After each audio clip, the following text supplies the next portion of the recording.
Naiz irratian, bigarren kafea.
Arratsaldeon ilundu zaigu eguna fronte hotz batek erabat aldatu du eguraldia. Hotza eta euria egiten du Euskal Herriko txoko askotan. Ipar-mendebaldeko haizea bizi-bizi dabil fresko egiten du. Atzo sandaliak jantzi nituen eta gaur badaezpada galtzerdi potoloak berreskuratu ditut. Potoloak bai, baina kolore berekoak aldira.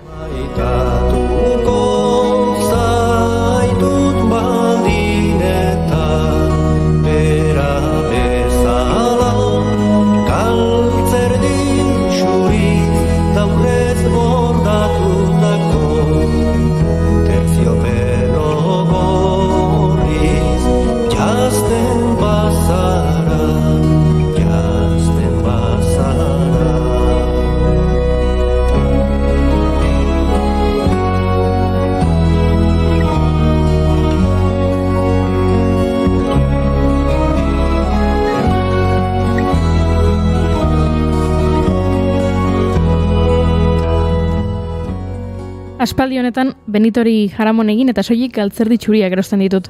Behintzat horrela, galtzerdiak galtzen baditut, kolore berdintsuarekin jarraitu dezaket. Nik ez dauzkat galtzerdi pareak edo bikoteak, nik galtzerdi familia handi homogeneo bat daukat. Gomendio aproposa gaurko, izan ere gaur maiatzak 9 galtzerdi galduen mundu eguna da, baltzen egiten 1.200 galtzerdi inguru galtzen ditugula gure bizitzan zehar. Ez da posible. Hortarako gutxienez 1.200 eduki behar dira, eta bizitzan eduki ditudan guztiak gehituta ere, ni behintzat, enai zifroretara iristen.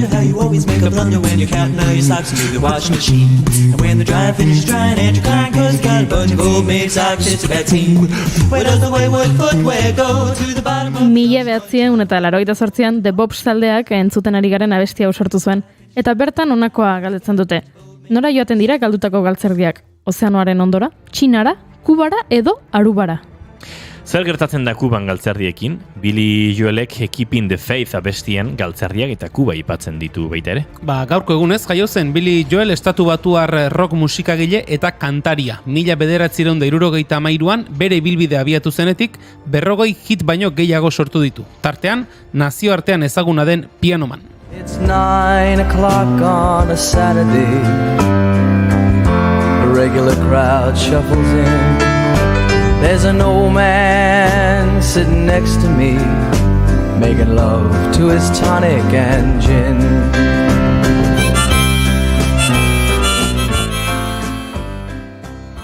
Jarraitu ezagun pianoarekin. Gaurko egunez, 2020an Little Richard zendu zen. Estatu batuar rock kantaria, gitarrista eta pianista izan zen. Chuck Berryrekin batera rock and rollaren aitzindaria. Datu bitxi bat kontatuko dizuet, 1957 urtean Little Richardek musika utzi zuen apaiz protestante bihurtzeko. Rock and rollaren munduarekin aspertzen hasia zen eta infernura gerturatzen ari zela sentitu omen zuen. Behin Melbournetik Sydneyrako hegaldi batean motorrak sutan ikusi zituen eta jainkoaren seinale bat zela iruditu zitzaion. Otoitz egin eta hegazkinari aingeruek eusten ziotela imaginatu zuen, baina dena bere irudipena izan zen, motorrak ez baitzuen surik hartu. Askok diote Little Richardek ikusi zuena Sputnik zela, egun batzuk lehenago jaurtia.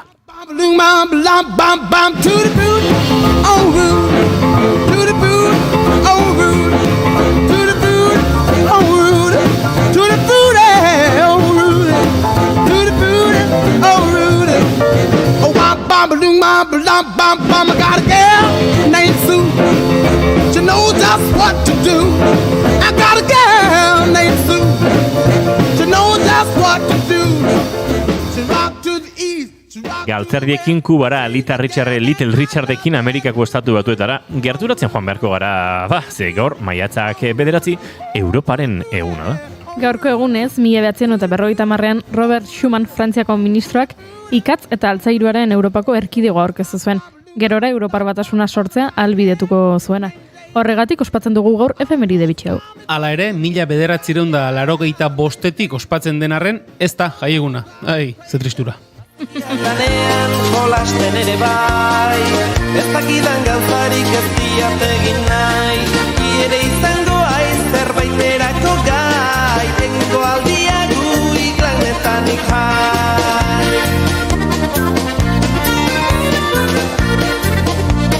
Buruan aizea eta irria hotzean, odala dantzatzen zait soinua hotzean, ez diatu negarrik nire bihotzean, nahikoa egin nian mundura sortzean. Ai, ai, ai. Tristurarik ez, Julen. Zertarako nahi duzu baja eguna. Hemen ederki gaude eta gaurko egunez gertatutarikoak aipatzen. Ez dakit Goiuri, bidaiatzeko agian, Italiako Giro ikustera, adibidez. Michael Matthews txirrindulari australiarrak irabazi zuen atzoko etapa, eta gaurko ere polita doa, Zaharrak berri dabiltza, Michael Matthews. pentsaba. Julen, alare kirol lehia bat ikusteko bidaiatzea ez da beti dion izaten. Gaurko egunez, duela 11 urte Bilboko Atletik klubak Atletico de Madrid talderen aurka Bukarestiriko Arena Nazionala estadioan UEFA Europa Ligeko txapelketako finala jokatu zuen. Eta milaka euskaldun joan ziren finalura ikustera Bukarestera. Edo ez. Ze 200 pertsona konfunditu eta Budapestera joan ziren. Arena Nazionala estadiotik 640 kilometrotara. Zentzuduna naiz ni, hori du nere zoria, kamiseta bezelaxe, musu gorrita zuria, katedraleko fijo bat, bilbotarra alegia, piztien arkaden ez zirkua eta ogia, penalti izan da ez zirkua eta ogia, ez bildu ez tepez peso Gu ere urrutira joango gara, Txinara, zehazki. Juan Ignacio Artxuagak txampon kontuak ekarriko ditu gurera. Dolarrak, juanak.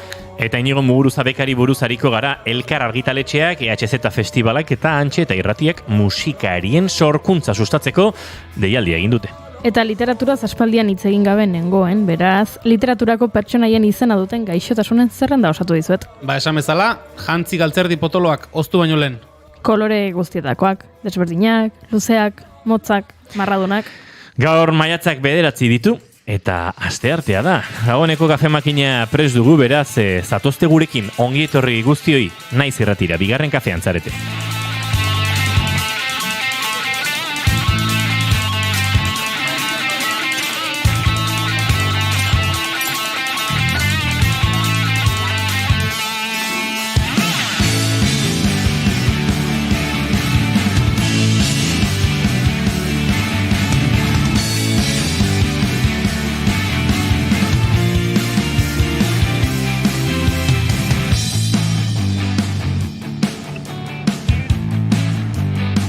Zuekin ikus eta entzule zareten oiek, Julen Goikoetxe Orbegozo. Atxaldeon.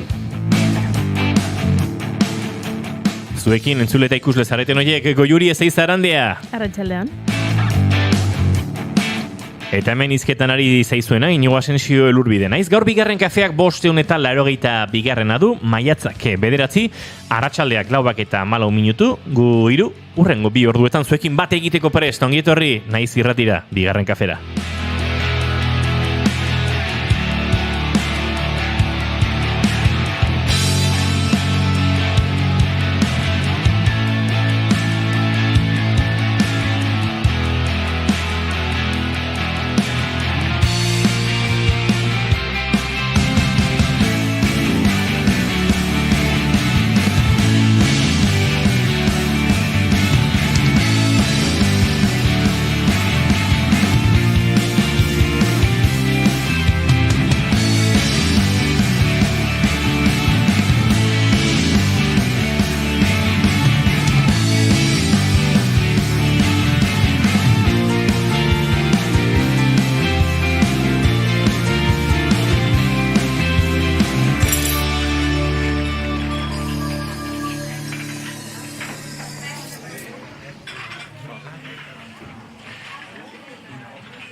touch in Tennessee.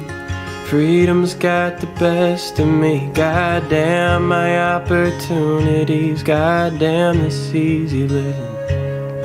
Gasping for the mountain air. Crawling up the campus stairs. My throne is an electric chair. I'm stunned with indecision.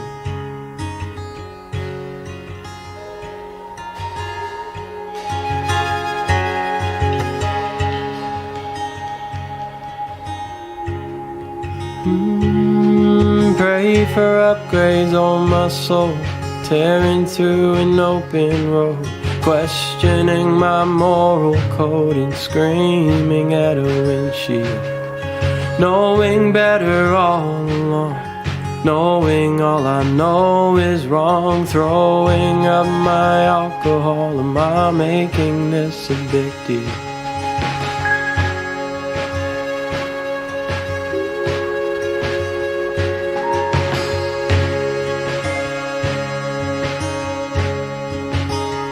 Oh, my skull is just a big white house. To some punk-ass kids from out of town. They stay up late and talk real loud. Sometimes I feel like kicking them out. Arratsaldeko 4:17 ditugu, eta hementxe gara giro goxoan, ez dakite, Euskal Herria iritsi egun eguraldi honekin akaso egokiago den musika honekin, Jack Van Cliffen Rattlesnake kantuarekin, gure maite duten tartean murgiltzera. Ez dakit Julen Goikoetxe Arbegozo zinen zure maite duta. Gaur eskor xamar dabil hemen nunbait, ez dakit zuere bai? Goiuri guztiz maite dut ez da duela, ez da? Ni galdera bat, doka. Ez, ulertu izut lehen? Aztu zait dagoeneko. Ara.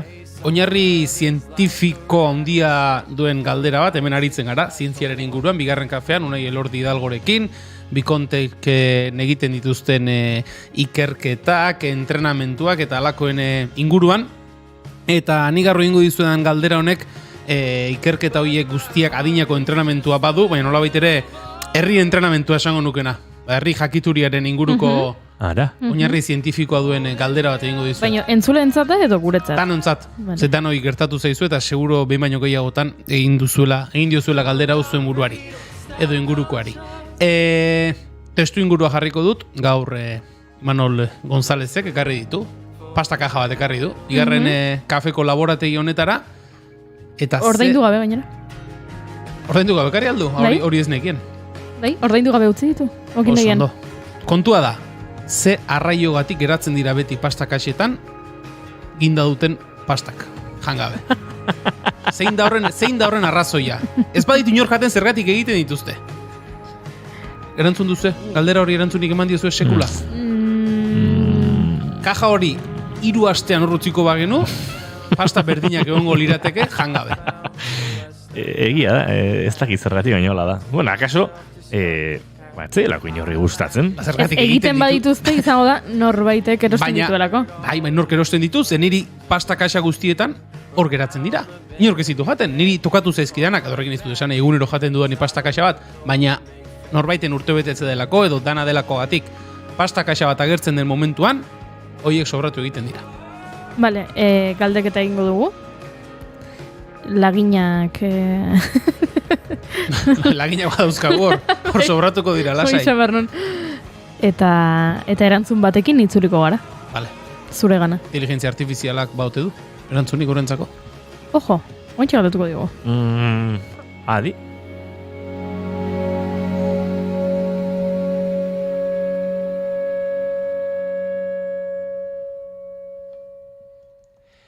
Arratsaleko 4:08 ditugu eta maite duten tartenekin jarraitu behar dugu, baina ez dakit Goiurik deskubritu du, inteligentzia artifizialak edo adimen artifizialak eman dizu erantzunik? Ez didazu, ez da minutu bat eman. Tira, uste nuen adimen artifiziala gauza azkar eta teknologikoa zela, ez fax bat bialdu bartzen nuela New Orleansera? Bueno, baino, zure datuak sartu eta galdetegi egin eta...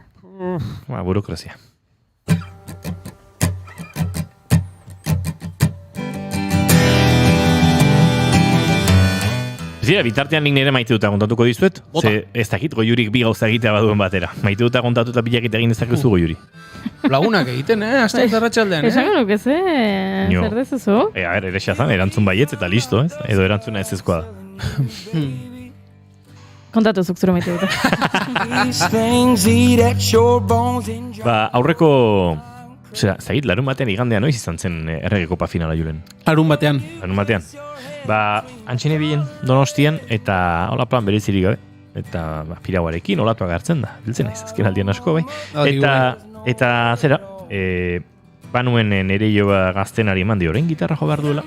Eta haren gitarra txiki xamar bat lortu behar nuen, eta hori bitartean nire gitalele bat utzi diot, 6 sokako gitarra bat, txikiagoa dena, ez da berdin afinatzen, gitarraren afinazioaren erabat berdina ez da, relatiboki bai, baina, zuk etxean praktikatzeko posizioak, honekin nahikoa duzu, eta antxe, eta hor da nahiari idatzi nion, izu ze plan dezu ez, edo nostin nago, eta furgonetan daukete diegontzako gitarra, eta pasa bitan pizzatzuk inbarriteu, eta partidua ikusi den, ara, gaur da finela. Igual gitarra manda ja pixket haiekin eoteko, falduko dut, eta partidua ikusiko dut, eta guztua tope osasunakin, eta egon ginen.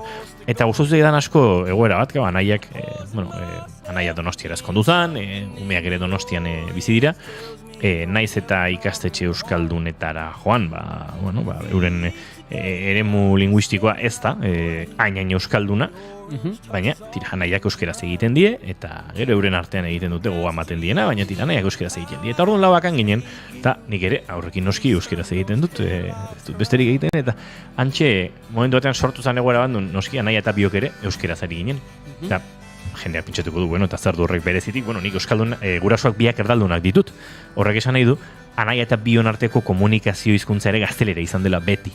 Naiz, salbuespen, beste jendearekin bagaude euskeraz egiten dugu, baina gure artean txikitatik etxeko hizkuntza gaztelera izan da. Eta batean, naiz eta futbol asko maite ez dudan, osasunari animatzen, ikusten nolako giro euskal zalea etxean, euskeraz ari ginen, anaia eta biok ere horren ondorioz euskeraz, eta, ze plan politia suertatu dan hemen errege kopa finalari esker, eta antxon ginen, jago arrasaterenak animatzen, eta euskeraz, eta oso politia iruditu zizaidan, ez direlakoen beste une horrelako sortzen anaia eta bion artean, umekin gaudenean, baina beti dago beste norbait. Eta normalean beste hori ja ez da euskal iztun izaten. Etxeetako errealitate linguistikoa, goie direlako, ez da? Eta poza edarra mantzidan, eta gora osasuna. Hor zirto, pizzakonak? Anaiak egin zituen etxean, eta errak kategoriko. Hartu horrez eta, Bai, egitanek. Egin, bure.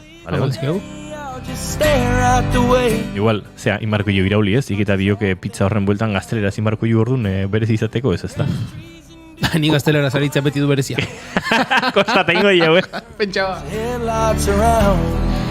Goiuri zeizarandia, zer dio adimen artifizialak? Hola indik hortza biltza, burrukan. Adimen artifizialak ez du erantzunik galdera horrentzako, ez du erantzunik oraindik galdera horrentzako. Eta Julen, paparra puztuta, birgizona. A ber, esan dit, itzultzen joan behar nahi, ingelesez ari zait, eta horrein jarraitzen du hitz egiten, Esaten du, adimen artifiziala nahi zenez, ez daukat nahikoa informaziorik zure esperientzia pertsonalari buruz aritzeko. Hala ere, horrela informazio orokorra eman diezazuket. Zer gertatzen da gindadun pastekin? Esaten du adimen artifizialak oso merkeak direla egiteko. Horregatik egiten dituztela okindegietan, ze merkeak direla egiteko, eta horregatik daudela hainbeste. Eta beste aukera badala ez omen dira, eta bagenekien guk, beste pastak bezain ospetsuak eta arrakastatsuak. Eta orduan, asko daudela, gehiegi daudela dendetan, eta horregatik pasta kaxetan sartzen dituztela. Zen olapanak ez ziren saltzen, sartu behar dituztela. Baina kasetan ere ez dira saltzen. Saldu janez. Baina saldu bai. Baina orduan egiteko oso merkea dira, baina ez baldin badira saltzen zerratik egiten dira. Garai batean pipa zorroetan egur puxkak egoten ziren ba. Hori da. Berdin. Pixu emateko. Hain, egurra biguina bali mazan eta gatza ondo bali mazun hori dejan egiten genuen. Jarraitzen du izketan? Baina bali... Nintzen pentsatzen, norkitzi egingo du gehiago? Adimen artifizialeko chat GPT delako horrek, Iker Gurutxagak edo nik neuk? Wow! Eta hori pentsatzen ari nintzela, Iker Gurrutxagak idatzi du, esateko, nik maite dut Kopa alboratu eta Ilobekin kontzertuan izan nintzela, kultura futbolari gaiendu zitzaion. Ojo, roka irabazle. Gurrutxaga, ChatGPT, honi. Zein egitzitik gehiago. Galdetuko diogu. Iker Gurrutxaga jata aldituk indadun pastak. Ikerrek dio, nik garbi. Who talks more? Inigo Talks more. Iker Gurrutxaga Or you. or you. Egin ote duzun, zergaitik aldendu, zure beharra. Adimen artifizialeko ere modelo bat naizenez, ez dut hitz egiten, hitzaren zentzu tradizionalean ez bai daukat ahots fisikorik. Bestalde testuak idazten ditut. Eta, jazta. Beraz, I cannot be compared to Iñigo Asensio or Iker Gurrutxaga. You cannot, you absolutely cannot. In terms of how much we talk. Ba, Iker, etzio konparatzik, antza. Hola esaten du ChatGPT-ek, ezta? Ezin dula. Tira, hemen ari garen zuten Mirenaren amildegi ertzean, naiz irratiko 50 zerrendatik, hortxe, lehenengo dagoen kantua, eta hori entzuten egingo ditu urrengo minututxo hauek segituan. Zure maite dut falta dago, Juri? Hasi zara gora eta beran hasten dena? Ez maite dut eza da, eta egia dako izan esan dudala, eta aztua nuela. Nire maite dut eza da, sukaldatzen, kozinatzen duzunean eguraldi onarekin, eta agian ez, eguraldi ona dago, eta biharko bazkaria prestatu behar dut bulegora eramateko, eta segurako eguzkia sartzen da sukaldeko lehiotik, eta esaten duzu, prestatuko dut horrela entxalada fresko bat, eta jarriko diot, marrubia jarriko dizkiot, eta mangoa jarriko diot, eta aguaketa jarriko diot, eta letxua, freskoa jarriko diot. Eta gero giro bazera tripakietarako dago. Eta orduan, urrengo egunean esnatzen zara, hartzen duzu taperra, bulegora etortzen zara, eta bazkal orduan, segulako zaparra da, hipermendebaldeko haizea, Otzotza eta esaten duzu, gustora hartuko nuke nik orain arraizopa bat.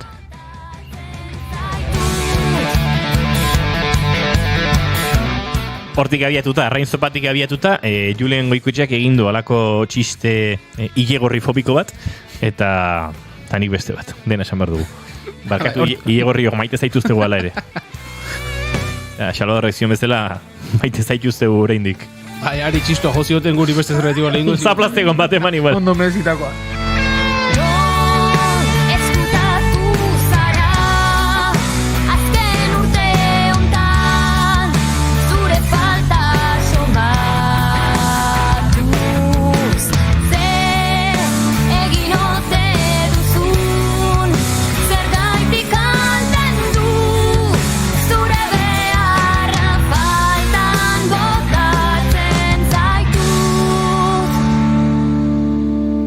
Hortxe entzun dugu azken segundu hauetan, aipaturiko Mirenaren amildegi ertzean, eta bagoaz, segituan, Juan Ignacio Artxoga entzutea. Ez da, minutu bakar bat ere, ez da pasako tartean, bueno, nik minutu bat pasatzen nahi nuen, baina hortxe baz. Naiz irratia entzuten ari zara. Bilbo aldea, 92.2. Gasteiz eta Arabako lautada, 91.5. Donostialdea, 93.8. Gernika, 96.7. Leitza, 95.1. Bortziriak, 103.1. Urola, 91.8. Goierri, 102.2. Legazpi, 94.6. Naiz irratia.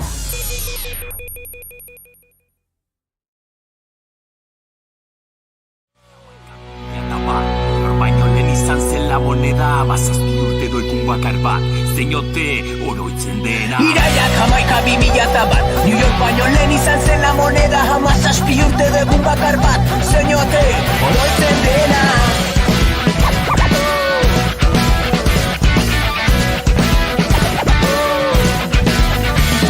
Imperioak jantzitu karetak laun itxura eskuan eskopeta kolonialismo made in the USA kesu denari Militarrak Bagdadeko kaletan Starbucks, Moskuko plazako rian Guantanamo's waiting su propuesta. Ba, Kaserna taldearen iraiak 11 honekin murgildu gara, estatu batuen kapitalismo, kolonialismo eta bestelako giro batzutan, alaxe abesten dute gurean bigarren kafean izan ziren kasernatarrek, eta kantoa baliatu dugu Juan Ignacio Artxagaren gaurko gailean murgiltzeko. Juan Ignacio Artxaga, arratsaldeon.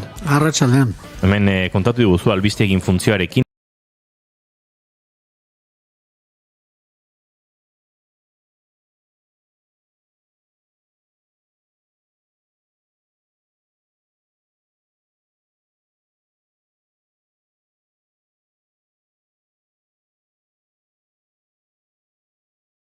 Kezkatuta, harrituta, ez dakit nola esan, ez da?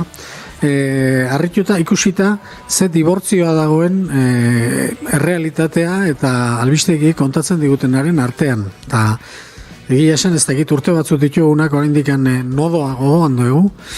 Eta, honek geota nodoaren antza handigua du, pixkanaka.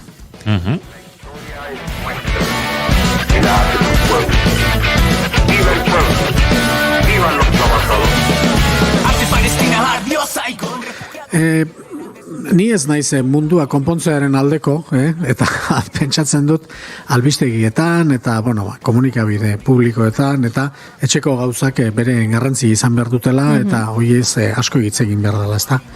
Baina, azkenian uste dut hitz egin behar dela albistea edo berria dagoen hartaz, ezta. Munduan ezer berezirik gertatzen ez danean, hemengo gora berezitze egitea gehien bat, normala da. Baina munduan hainbeste gauza eta hain importanteak gertatzen nahi diren unean txintik ez esatea hori buruz, harrigarri xamarra egiten da, ezta? Harrigarria, seguro esko bere esplikazio izango du, zatik gauzoien berri emanezkeo, jendea igual asaldatu ingo litzateke, eta beste gaur egun geldirik dauden urak arrotzen hasiko litzateke agian, da hori ez dako meni, ez dakit hortikan joan daiteke, baina benetan harrigarria da ze dibortzioa dagoen komunikabideen kontakizuna eta errealitatearen artean momentu honetan.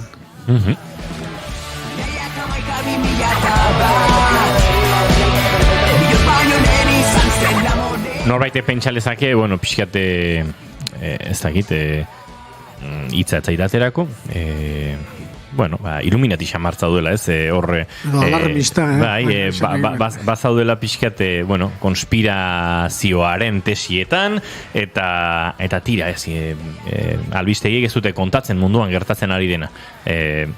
Hori pentsatzen ariko denik, izango dugu orentxe entzulen artean, baina, tira, badago nora begiratu, behintzat, gehiegi ikusten ari ezkaren errealitate horietatik, ez da, gertatzen ari diren, mugimenduak, ulertzea batzutan kosta egiten zaigunak, ekonomikoak, geopolitikaren kontzeptu pixkat abstrakto edo ezain abstrakto hori, badirudi pixkate Ukrainako gerraren inguruan interesa informatiboki ere galdu dela, tarteka jakiten dugu, baina ez da orain dela 3 hilabetetako kontua, eta aldiz, gerrakor jarraitzen du, eta gerra horren atzean dauden hainbat errealitate ere aztertu genituen, zurekin duela aste batzuk, eta uste dut hortik ere tiraka bagabiltzala, ez? Estatu batuetara begira jarriko gara, aipatu genuen zenolako egoera ekonomikoan zegoen, zenolako diru emisioa egon zen estatu batuetan, dolar emisioa, eta horrek guztiek, buelta bat du bideratu ezean, eta bideratze hori ez dakit gertatzen ari ote den. Aurrenako gauza, ni sekula ez naiz fumantxu zalea izan, ez dakit, fumantxu zein dan badakizuen, gazta xamarrek zeaten horretarako, badakizuen fumantxu zein zan. Egia esan ez, nik fumantxu txisteak entzun ditut, entzun bai, baina... Fumantxu zan txino bat oso gaiztoa, beti munduaren nagusi bihurtu nahi zuena filmatan, ez da gure haurtzaroko filmatan. Fantomas eta Fumantxu, nola gaizto unibertsalak nola baita esateko. Txino zar bat, betunikakin eta txirikorda luzeakin eta azkazal luzeak zituen tipo. Fikziozko pertsonaia bada. Bai.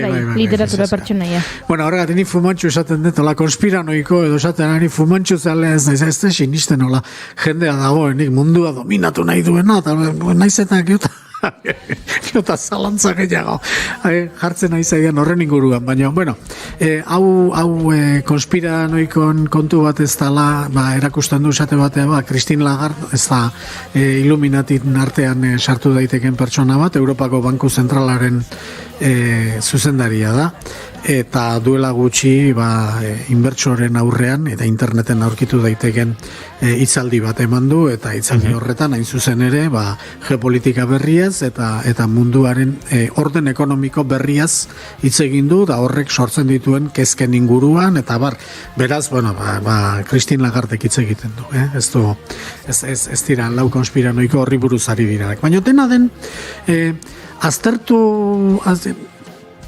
momentu honetan geopolitikan gertatzen ari dena aztertzea baino gehiago, horretarako ni baino asko zobeak badira, dibortzio horretaz, lehen aipatzen nuen dibortzio horretaz, ez da hemen aipatu nahi nituzke berez notizia izan behar luketen hainbat gauza, notizia zergatik inoiz gertatu ez direlako lehenago, hori objektiboa da, ez da? Zerbait notizia da, inoiz gertatu ez dan zerbait albistea da, eta, bueno, batzuk kontatuko ditugu hemen, eta ez dakit horietako zenbat entzun dituzuen komunikabidetan. Koordinazio hemen albisteekin primizian. Ez dira primizia, interneten daude, baina ez komunikabidetan, komunikabide nagusietan, ez da. Bueno, azkenien gertatzen ari dana da, Estatu Batuen imperioan, 80 urtetan munduko nagusi izan dana, erortzen ari dela.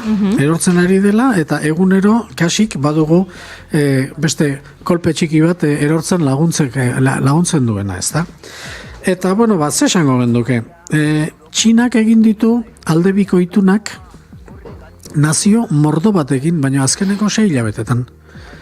Eta nik ez dakit horien berri baduzuen, edo entzun duzuen, eta jende informatua zarete.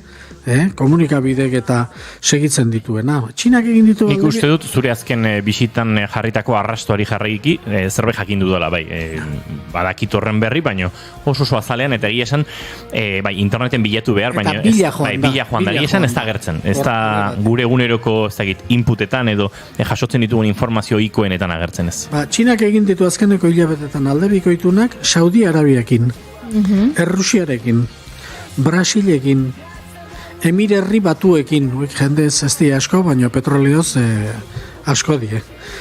Eta ASEAN esparruko nazioekin, ASEAN esparrua da, Asia hegoaldean, Indonesia, Filipinak, Tailandia, guztira, Europan bizigianak, baina askoz gehiago. Naiz eta oso urrut izan, eta garrantzia handia emate ez diegun, ez da? Horretaz aparte, Errusia eta Saudi Arabia elkar hartuta jarri die OPEPen, orain arte Estatu Batuek agintzen zioten Saudi Arabiarri zer egin behar zuen, eta orain Saudi Arabiak ez dio kasorik egiten Estatu Batuei, oire albistea da, hori ez da sekula gertatu, orain arte ez da. Petrolioaren presioa, bakizue Brent kupela inbestean, da Texas kupela inbestean, bueno, hori ere pikutara bidali dute. Eta orain beste referentzi bat jarri dute Asian, beraientzako, eta bain munduan nagusitzen ari dana, eta da Dubai upela. Bueno, hori inun entzuna lezue. Dubai upela. Dubai upela, eta bain Dubai upela da petrolioaren prezioa fijatzen hasi dana. Kontxo, bada albiste bat, hola, Brent eta Texas ezagutzen dugun bezala komunikabidetan entzun da, bada zerbait jakin beharko genukena, ez da, bila joan gabe. Bueno, horiek bezala, tratu horiek Txinak egin ditun aldebiko itun horietan guztitan da dolarrak erabili gabe salerosketak egiteko, ez da? Dolarraren baztertze politika batzuk jarraitzen. Badago, hau testu inguruan jarri behar dugu, badago aspalditik Estatu Batuak eta Txinaren arteko gatazka ekonomiko bat, horregontzen Txinak produzitzen zituen mugikorren blokeoa Estatu Batuetan, badaude gatazka batzuk eta hor jarraitzen dute. Ez dakit, gerra hotzaren bigarren atal batetaz hitz egin dezakegu, baina behintzat gerra militarretatik aratago, bada gerra ekonomiko bat aspaldi, eta hor bi blokeen gidaritzan esan liteke Estatu Batuak eta Txina gutxi gara bera daudela, Juan Ignacio. Bai, hala da. Orduan, ekonomiaz aparte, albiste izan behar luketen gauza gehiago eta ez diren. Saudiar urpekontziak, noski, Amerikarrei erositakoak dira. Guain arte, Saudiar Arabiak Amerikarri erosi dio bere armamentu guztia. Bueno, orain, Saudiar urpekontzitan misilak, montatzen dituzten misilak, txinatarrak dira. Bueno, hori ere, izugarrizko lurrikara da.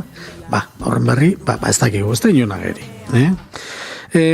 Errusiak lehen aldiz, bere gerra untziak Saudiar Arabiako portuetan sartu ditu. Eta ongi etorria egin diete.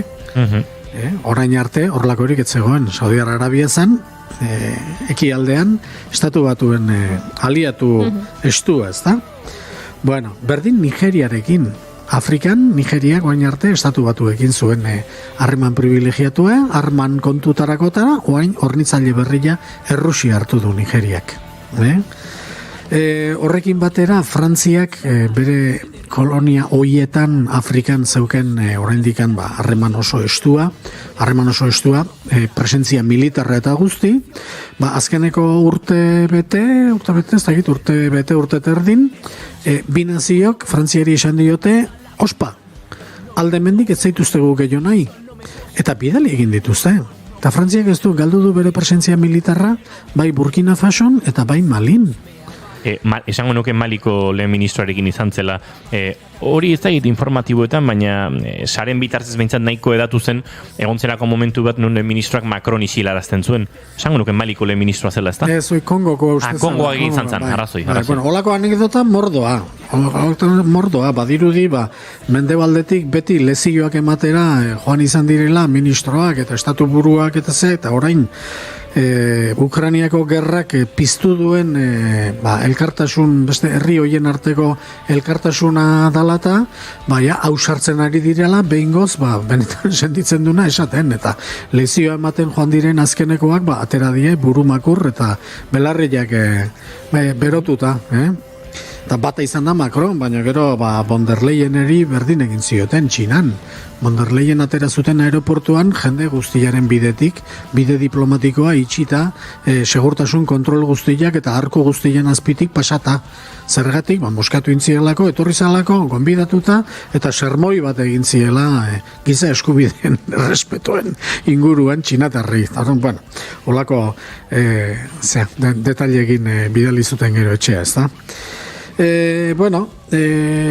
Olako kontu asko. Hoietako kontu egin garrantzia aztertzen, astea baino, nabarmendu nahiko nuke, bat bera ere ez dela komunikabidetan ageri. Oso gutxi behintzat, bai.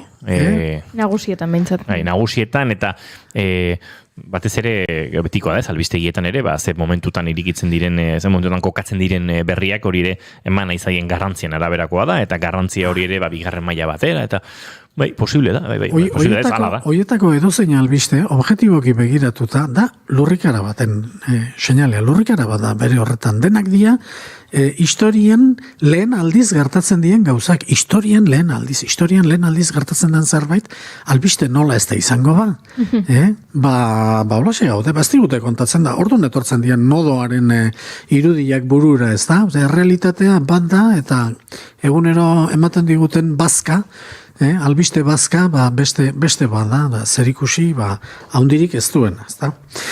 Eta larriagoa da, oraindik, urrutik gertatzen dien gauzoiek, urrutik gertatu arren alare, eragin bat daukatelako guregan, ez da? Dolar gabetze honen ondorioak guk ordaintzen ditugu.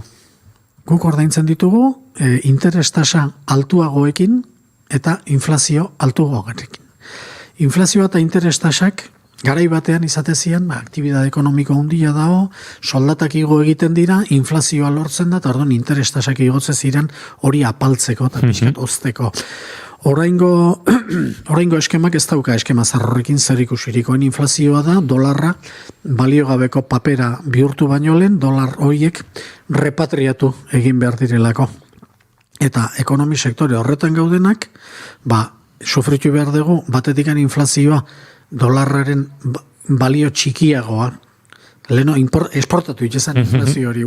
Oin importatu inber da, inor nahi ez ditu. Nazio artean indarra galdu duen monetaren emisio hori rekuperatu behar du. Demanda galdu da, jendeak ez ditu dolarrek behar, dolarretik ateratzea erabaki dutelako, eta orduan, dolar horiek sobran daude, eta dolarraren sobran egoteak gertzen du inflazioa. Eta inflazioa hain altu ez izateko, interestasak altu mantendu behar dira. Zergatik eta diru hori estatu batutara bueltan estankamentu bidez interesarekin mozkinak ematen dituelako. Claro. Diru hori bankuan geldik eukitzarengatik interesa emango dizutelako. Nolabait labur bilduz. Demanda hain azkar ez erortzeko. Alare erortzen ari da, baina demandari pixka bat eusteko, eskaintzen da interestasa altua. Nola afektatzen digu?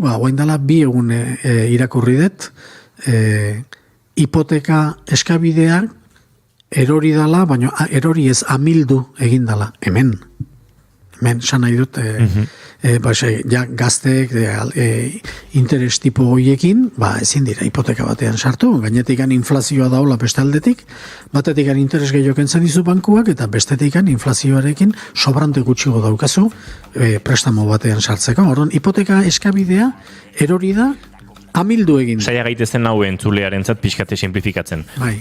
Gauza garestiago daude eta zuk diru berdina daukazu. Beraz, gutxiago eros dezakezu. Hori da inflazioaren eragina. Hori da, edo berdin erosi behar baduzu, zati jan berdin duzu. Zure soldataren zati handiago bat gastatuko duzu jaten. Hori da. Vale. Eta bestalde, etxe erosi nahi duzun momentuan, lehen 150.000 euroko etxe bat erosteko interes bitartez 180.000 euro gastatuko zenituen hartan 30 urtetan, orain 250.000 gastatuko dituzu. Bueno, eta zifrak hauek dira, baino? Erresago, lehenago eukiko zendun behar duzun dirua, eukiko zendun hileroko amortizazio kuota bat, 600-700 eurokoa. Eta hori 1.000 eta 1.000 eta 1.200. Eta bain daukazu 1.100 da 1.000 eta 200. Eta zifrak gainera hoiesek dira, gutxu bera. Eta bestetik jaten gehiago gastatzen duzu, bestaldetik inflazioa daukazulako. Orduan, konklusioa zein da, etzaizu iristen, danetarako. Eta hori dana sortzen ari da, urrutiko albiste hoien bidetik, eta orduan, urrutiko albiste hoien daukaten lotura guri gertatzen ari zaigunakin eskutatzeak, ez dauka sentido hondirik.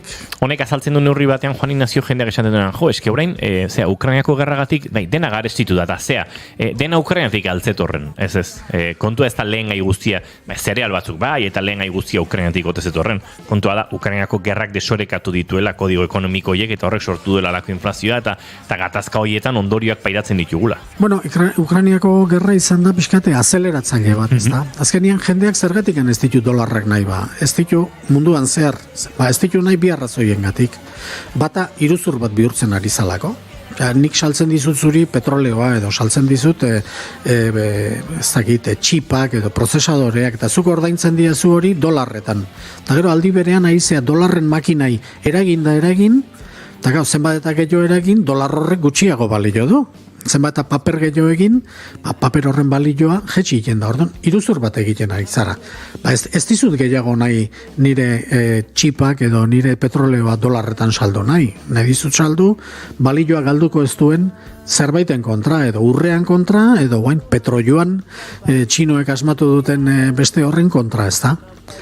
Hori da problema bat. Eta bigarren problema zen, dolarraren bidez, estatu batuak nazio batek etzuenian egiten bere behai gustatzen zaion zerbait, zigorrak jartzen zizkion, eta zigortze zaituen horren txamponakin ibiltzen baldin bazara zure bete behar guztiak asetzeko, harrapatuta zaude. Eta hor, Saudi Arabia batez ere, horregatik desmarkatu da, gaur honi tokatzen zaio eta bilar neri tokatuko zait.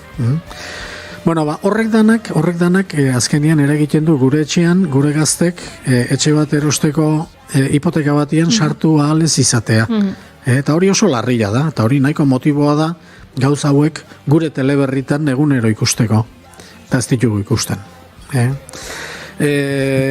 Bueno, kontua zer da, munduaren alderdi galtzailean gehatzen ari garela, eta momentu honetan daukagun lerrokatze hori estatu batuetan, Europar bezala, komeni zaigula gure intereserako da, eta ikusi dugu Ukrainian zegartatu dan gasarekin, eta gas erosketekin, eta Errusiako gasbidearen lerketarekin, eta dena ikusi dugu zen olako laguna daukagun, ez da? Estatu Batuetan, olako lagunekin, ez da, etxairik behar, esaten dan bezala. Eta serio eta aldik eta azkarren planteatzen hasi beharko gineketeke gure loturak Estatu Batuetekin pixka bat bere izten hastea, eta datorren beste mundu indarrean datorren horrekin loturak Baina horrek Europar Batasunaren joera oso aldatzea lekarke, edo Europar Batasunaren joeretatik baztertzea aldentzea? Bueno, orain ez, Juan Ignacio zuzendu diozu, baina oraintxe Estatu Batuekiko daukagun joera hori Europar Batasunaren joera kolektiboaren baitan dagoela esan gentzake. Bai. Otanen gaudenetik, ez da? Baina esan nahi dana, agenda politikoan nik ikusten dituten gaiak ikusita, pentsatzen momentu honetan, aurreneko gaia izan beharko lukela, otanetik ateratzea, eta Estatu Batuetako dependentzia hori etetea, zatik, lehenko krisi Lehman Brothers eta Subprime eta hoi ez da esaten, ez dare, baina Amerikarrek egin zuten subprime pufo hoien erdila baino gehiago Europara etorri zan, eta Japoniara, eta nian egin zuten, eta galera Europak eta Japoniak zehatu zuten. Iruzurra Europak eta Japoniak noski Estatu Batuei inoiz etzaio erreklamazio bat egin galera hoien gatikan, iruzur horren gatikan, ez da. Ezinbestekoa da, zatik bestela hemen izan behar dugu inflazioa eta izan behar ditugu interes tipo altoak luzaroan, oso luzaroan. Eta kontxo, hori gure bizitza da, gure erabakiak dira, eta gure erabaki beharreko gauza importanteak. Eta informature ez gaituzte egiten. Eta hori ez dago ondo. Hor Juan Ignaziola ere, aipatzen duzun hau saiesteko edo nolabait, edo eragozpen nagusi izan daiteke ikuspegi kultural batetik edo badugula, ez, nahi patu zuzuk von der Leyen giza eskubideen inguruko olako lekzio hori Txinan badaukagula, ez, ustezko onen eta txarren diskurso hori oso txertatuta, eta noski Txina, Arabia Saudi aipatu ditugu, ez, Emirerri Batuak ez dira giza eskubideetan behintzat gure kodigo kultural horietan ondo ikukatuta daudenak. Honek beste eztabaida sortu beharko luke, Estatu Batuak ote diren, ez, eredu moral hoiek. Baina uste dut kulturalki sentitzen dugula, ez, Estatu Batuak oraindik badela ez demokraziaren eta askatasunaren herria, eta ez Txina. Eta horrek sortzen du halako lehendabiziko talka bat, ez? Dudigabe, horlako gauzak pentsatzen ditugunean, gehiago pentsatzen dugu nondik gatozen eta nondik datorren gutako bakoitza eta haietako bakoitza. Nondik datorren da nondik gatozen begiratu ezkero, oraindik izan litezke olako eskrupuloak edo horrelako, baina orainaldian jartzen baldin bagara, ni tradizio demokratiko batzutatik gatozela mendebalde bezala esaten du, Espainian ez noski, baina tradizio demokratiko batetik gatozela zalantzarik ez dago, baina nun gauden, orain esaten ari garen hau bea, seinale bada, ez da? Gauza importante guztiak eskutatzen ari zaizkigu teoriaz informatzeko dien komunikabideak. Gure komunikabideak eta gure esaten dudanean mendebaldean esaten ari naiz, libreak die, badago komunikabide librerik, bai, interneten sartu zaitezke begiratzea. Tolerantzia bat badago, ez dago galazita, sartzaitezke eta bila dezakezu. Baina, jendearen 90% iristen diren komunikabideak libreak dira, badakigu ezetz. Oligarkia baten jabetzapekoak dira. Orduan, gaur non gauden, ni Txina esate baterako, ez dakit, Txinan ez naiz bizi. Baina, kanpotikan gauza bat ikusten dut. Eta da, berrikuntza egiteko garaian, alor guztietan, berrikuntzak gehiago egiten ari dira mendebaldean baino. Eta berrikuntza egiteko behar da jende berritzailea, baina behar da jende berritzailea zanpatuko ez duen burokrazia arin bat. Eta momentu honetan, naiz eta tradizioz herri komunista izan zalako, eta hori dena, ikusten dugu Txina alako burokrazia erraldoi bat bezala, gero ikusten duzu bere berrikuntza tasak, eta esatezu, kontxoa berremen burokrazia haiena baino astunagoa bihurtu otean, ez? Ez dut esaten ez dakit.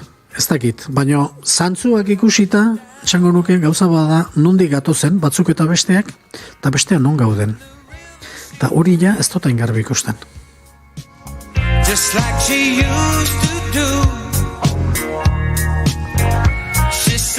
Minutu gutxi batzuk arratsaldeko 5:00 eta Juan Ignacio Artxaga agurtu egingo dugu eta giro, arinagoan edo musikaren giroan egingo ditu horrengo 2-3 minutu hauek, baina zinez interesgarriak, ekarri dizkiguzun osnarketak, Juan Ignacio, jarraituko dugu, beste B alde horri begira, naiz eta B alde baino alde beharko lukeen informazioa guztiak, baino tarteka hartuko dugu behintzat konpromisoa, horri guztiari erreparatzeko. Hori da, eta errealitatean ze gertatzen ari den jakiteko, sartu interneten pixka bat gehiago. Juan Ignacio, eskerrik asko, izan ondo. Agur. Aio. Eta gu poko taldearen giro goxo eta leun hauekin iritsiko gara arratsaldeko 5:00 country rock giroan, Richie Furey eta Jim Messinak sortutako taldeari gara entzuten, berez oso gomendagarria den taldea, Buffalo Springfield proiektuari lekuko hartu zion taldea, eta bi proiektuetan aipatutako Richie Furey berak. Gaurko egunez jaio zen, 1954an Yellow Springsen, Ohioan estatu batuetan. Bi taldeetan, gitarrista oinarrizkoa, country rocka, ulertu ale izateko, 1976an bakarkako diskoa kaleratu zen, I've Got a Reason, baina guk arrazoirik ezkenuen, bera bakarka entzuteko, egia esan, ederragoak direlako, elkarrekin eta, bai aipatutako talde horretan, aipaturiko aurreko proiektu horretan, Pokoren aurretik izan zuten Buffalo Springfield, baina bereziki, esango nuke Pokon lortu zutelalako heldutasuna, eta oso kolore ederrak uzten ditu talde estatu batu horrenak.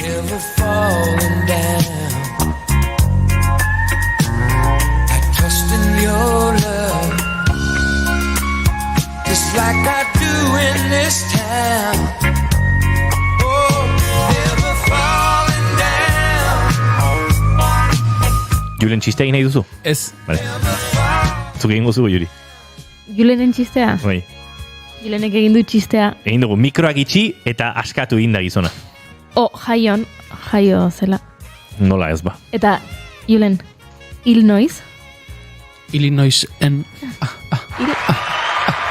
Oso da izate, barka iez duzue, entzule, baina horrela xe gaude. Gaur ez da astelena, Hau altxabarra dago, Gora. Pokoren Heart of the Night kantunekin segituan informazioaren bila. Egingo dugu saltotxoa. Gutxi garatzen da postetarako, taldearen izenarekin. Arratxaldean, Julen. She's so full of surprises. Oh, mama, she reminds me of you.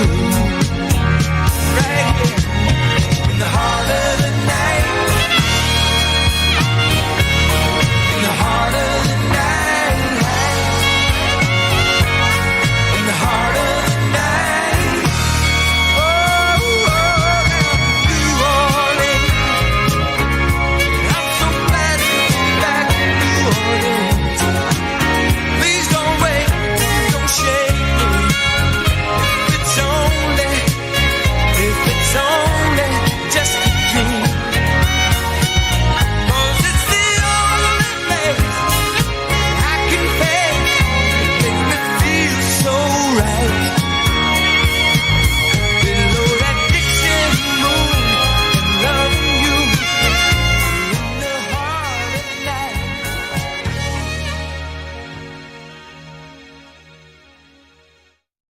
Arratxaldeko 5:00 40 segundu besterik ez ezkigu falta, eta segituan azken ordukoaren bila egingo dugu ara bidaian Aizerratiaren estudio zentraletara.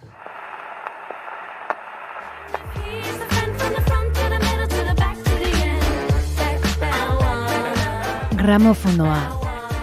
Estitxu Pinatxorekin.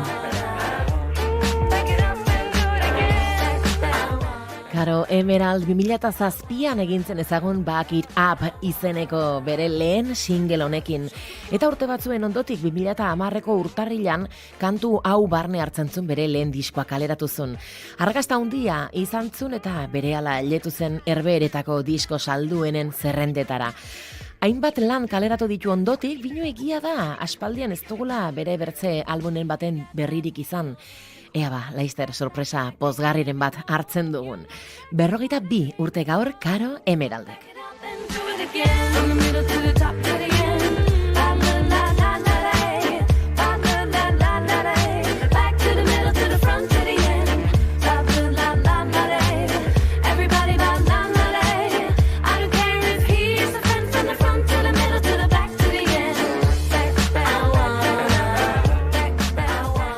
Jada entzungai duzue gramofonoaren azken saioa. Gure webgunean eta podcast plataformetan.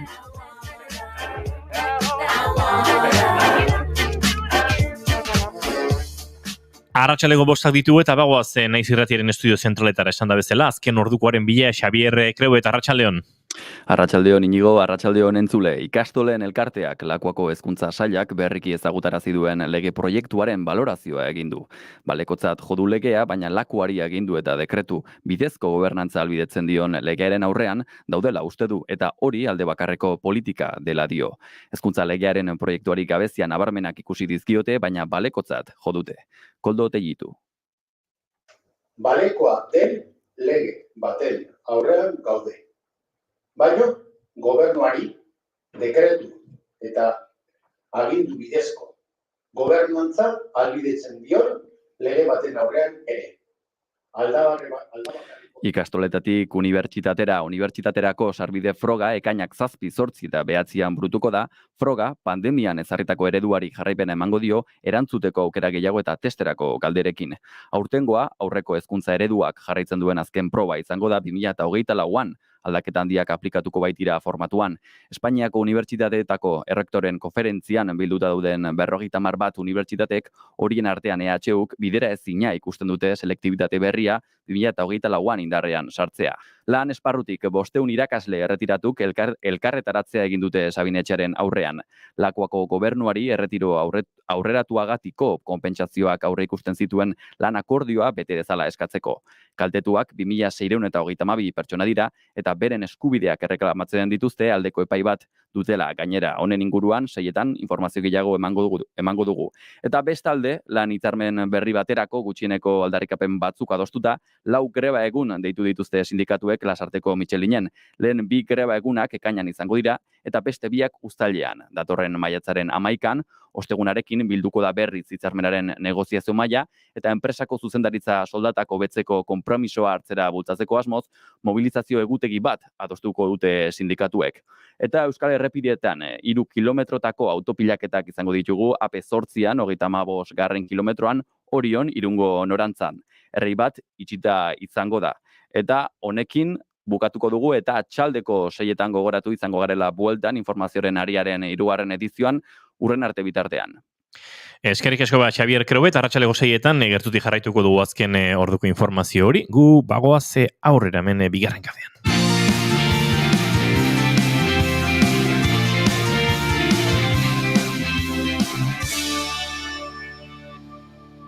Bigarrenak ez direlako beti okerragoak. Bigarren kafea. Naiz eta itxusia izan, Txilarre lehorra bezain idorra eta udaberria muinez bezain bat zuldarrez jantzia zegoen arren, eskiarki Dubuk Andreari non aukeraturik ez zitzaion falta. Bere xedeetara heltzeko, Bobari Andreak hauek guztiak iraitzi behar izan zituen. Eta apaizen sostengoa zeukan zerriki dendari baten azpilokoak ere trebezia handiz desegin zituen. Madame Bovary eleberriko lehen ataleko zati bat irakurri berri dugu. Patxi Apalategik euskeratu zituen Gustave Flauberten hitzak 1983an. Etzen lan makala izan. Izan ere, Madame Bovary eleberrigintzan mugarri izan zen lan horietako bada. Atalka argitaratu zen La Revue de Paris aldizkarian, 1856ko urriaren batetik abandoaren 15 arte. Eta Flaubert erromantizismoaren erakursle nagusi bilakatu zen. A las que han contemplado cómo se derrumbaba una a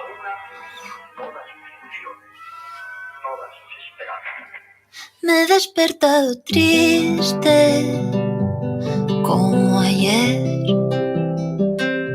porque me siento sola hoy también. Y es que jamás pensé que acabaría así, como Madame Bovary, pero en Madrid veo pasar las horas. Eleberri erromantikoen irakusle sutsua denez, maitasunari eta bizitzari buruzko ilusio asko ditu emak. Horren ondorioz, abentura grinatxu eta galantak espero ditu. Ilusioz beterik Charles Bovary sendagilarekin ezkonduko da. Baina, errealitatea bestelakoa izango da. Madame Bovary bihurturik, senar leial baina ausente puritano izararik eta handinairik gabeko batekin egingo du topo ema gaixuak. Habitación. Y es que jamás pensé que acabaría así, como Madame Bovary. Irakurtzen dituen liburuetan aurkitzen dituen harreman grinatxu eta obsesiboen etengabeko bilaketak atxekabe emozional ikaragarria eta etengabea eragingo dio. Depresioa jasan ondoren, Charlesek hiri txiki batera joatea erabakiko du, eta bertan, hainbat pertsonaia ezagutuko ditu.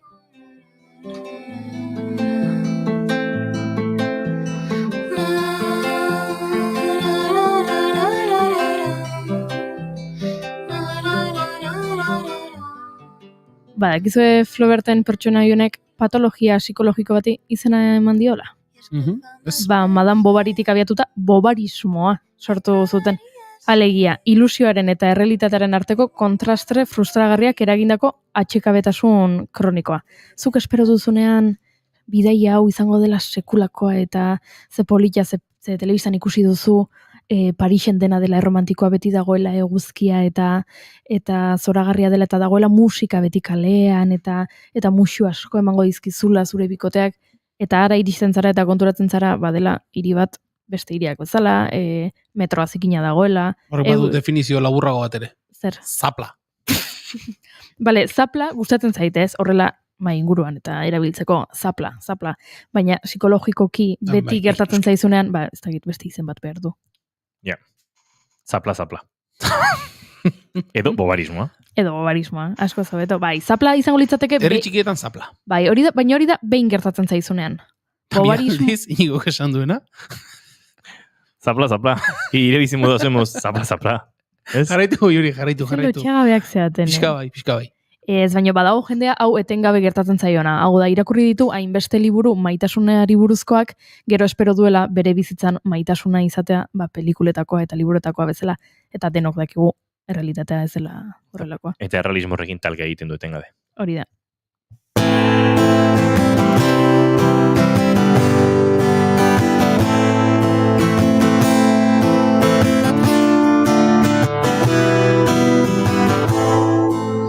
He was young and had a cute... Jules de Gaultier filosofoak sortu zuen hau 1882an.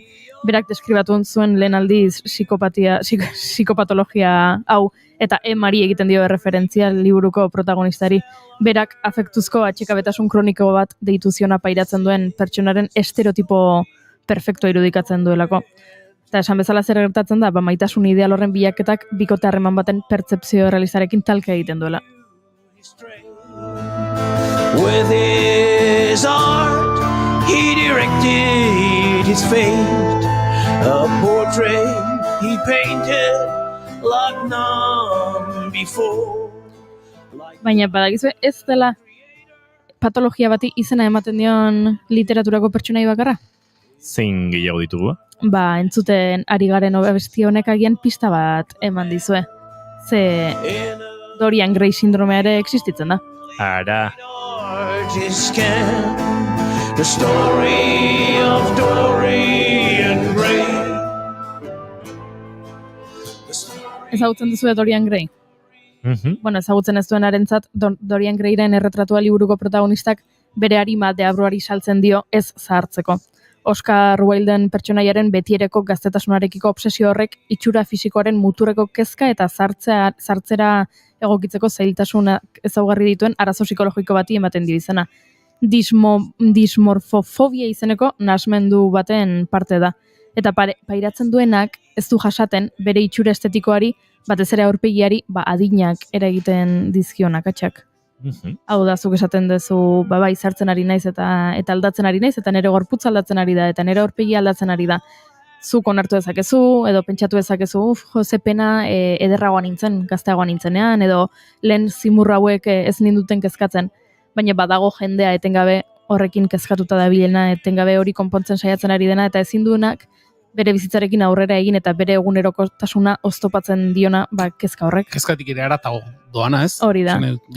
Patologikoa. Hori da, patologia bihurtzen dena. Hori da, eta orduan pertsona hauek joaten direnean medikuarenera eta konturatzen denean medikuak, hori, zuek esan bezala patologia denean, Dorian Gray sindromea daukatela esaten diete. Badago jendea psikologia modernoaren gauze izena jartzeko joera honen aurka agertzen dena, eta aldiz oso garrantzitsua da patologia bat sendatzerako orduan jakitea zuk bizi duzun horrek izena baduela eta kolektibizatzen duzula gaitza, ez? Badagoela jende gehiago, zuk duzun joera hori bera baduena. Beraz, Juanjo gara izen batzu botatzen, bobarismoa aipatu dugu, baita oraintxe Dorian Gray sindromea, baina badira gehiago. Bai.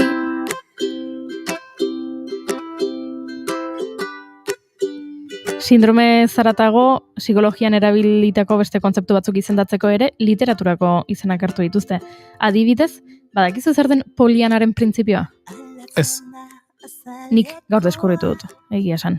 Polianaren printzipioa edo positibotasun alborapena ere esaten zaiona, pertsonek elementu atseginak zehaztasun handiagoz gogoratzeko duten joera da. Badirudi, oroitzapen desatseginekin alderatuta, pertsona batzuk gaitasun handiagoa dutela oroitzapen atseginak gogoratzeko. Ez dakit zuei hori gertatuko zaizuen. Niri egia esango nuke ezetz. Badago jendea txarrak gogoratzeko joera gehiago ere baduena, ez da joera gehiago edo gutxiago baizik eta detailetan sartuta, zure buruak nabardurak gehiago oroitzen dituela oroitzapenak atseginak direnean. Eta nik esango nuke kontrakoa gertatzen zaidala niri. Ez daukat arazorik nire oroitzapen atseginak burura ekartzeko, baina gero sartzen banaiz nabardura txiki horietan agian egia da oroitzapen desatseginekin errazago egiten zaidala. Bai. Eta orduan honi Polianaren printzipioa ditzen zaio. Bai, Polianaren printzipioa da. Positiboekin hobeto gogoratzen dena. Hori da. Beste liburu batzuetan positibotasun alborapena esaten diote. Eta zergatik Polianaren printzipioa, Eleanor H. Porterren 1913ko Poliana elebretik datorri zena. Bertan, jolas alaia jokatzen duen neskato bat da protagonista. Neskatila egoera orotan pozteko moduko zerbait aurkitzen saiatzen da, eta pertsonaia literario maitatu honen historiak bat egiten du mezu honekin. Gauzak zaiak iruditu arren, jarrera alai batek edozein gauza edo edozer alda dezake.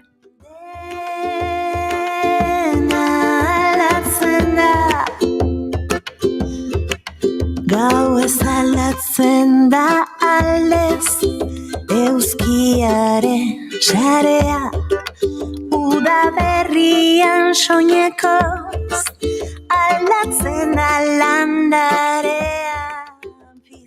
Baina baditugu sindrome gehiago, esaterako hurrengo hau, Otelo sindromea.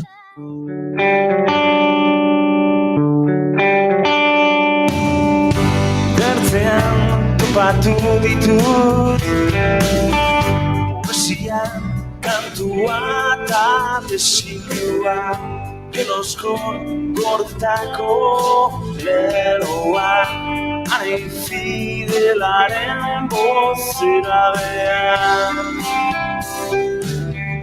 Bertzean ikusi ditut William Shakespearen Otelo antzezlaneko protagonistak emaztea hiltzen du, adarrak jarri dizkiola uste duelako.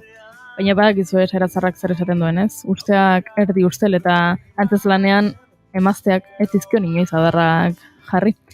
Beraz, esaten da, Oteloren sindromea dutela, jeloskortasun patologikoa duten pertsonek, baina ez gara ari izketan, nire mutilaguna dabil egunero neska horrekin hitz egiten, eta pixka bat jeloskor sentitzen naiz. Hori normala da. Otelo sindromea dutenek beste maila batera eramaten dute, eta askok delirio zelotipikoak dituzte, badakizu zer den hori? Imaginatzen dituzula gertatzen ez diren gauzak, jeloskor jarrerekin lotuta edo. Hori da, eta imaginatzen dituzu eta sinetxi egiten dituzu. Ikusten duzu zure bikotea auto batetik ateratzen eta agian da bere amaren autoa eta zuk pentsatzen duzu, jazta ez egia da gizon batekin zegoen, edo, bueno, emako batekin zegoen, eta maite minduta dago, eta jazta, eta nire burua konbentzitzen duz, zerbait gertatu dela beraien artean. Horrek eragiten du bere bikotekidearen fideltasunari buruzko zalantzak irrazionalak izatea. Mesfidati, segurtasunik gabe, komunikazio arazoak eta heldutasun emozionalik gabeko pertsonak dira Otelo sindromea dutenak. Muturreko kasuetan, gainera alkoholismoarekin eta nahasten neurologikoekin lotzen da, psikologoen arabera.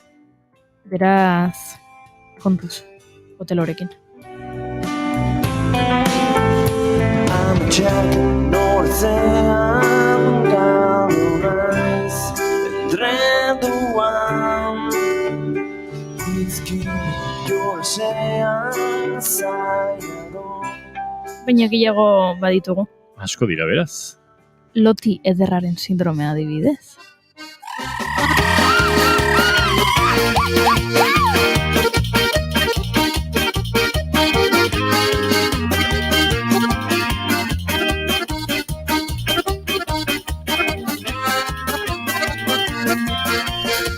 Ezagutzen dut gizon bat kalekantoian jarrita Ipuinarri garriak kontatzen dituenak txampon baten truke Dragoiak printzesaren ezinezko maitasuna Zartutako basoko loti ederraren azken eguna Printza urdinak abandonatuta Txano goritxuren dibortzioa Loti ederrak izen oso ederra du, baina sindromea hau ez da inpolita.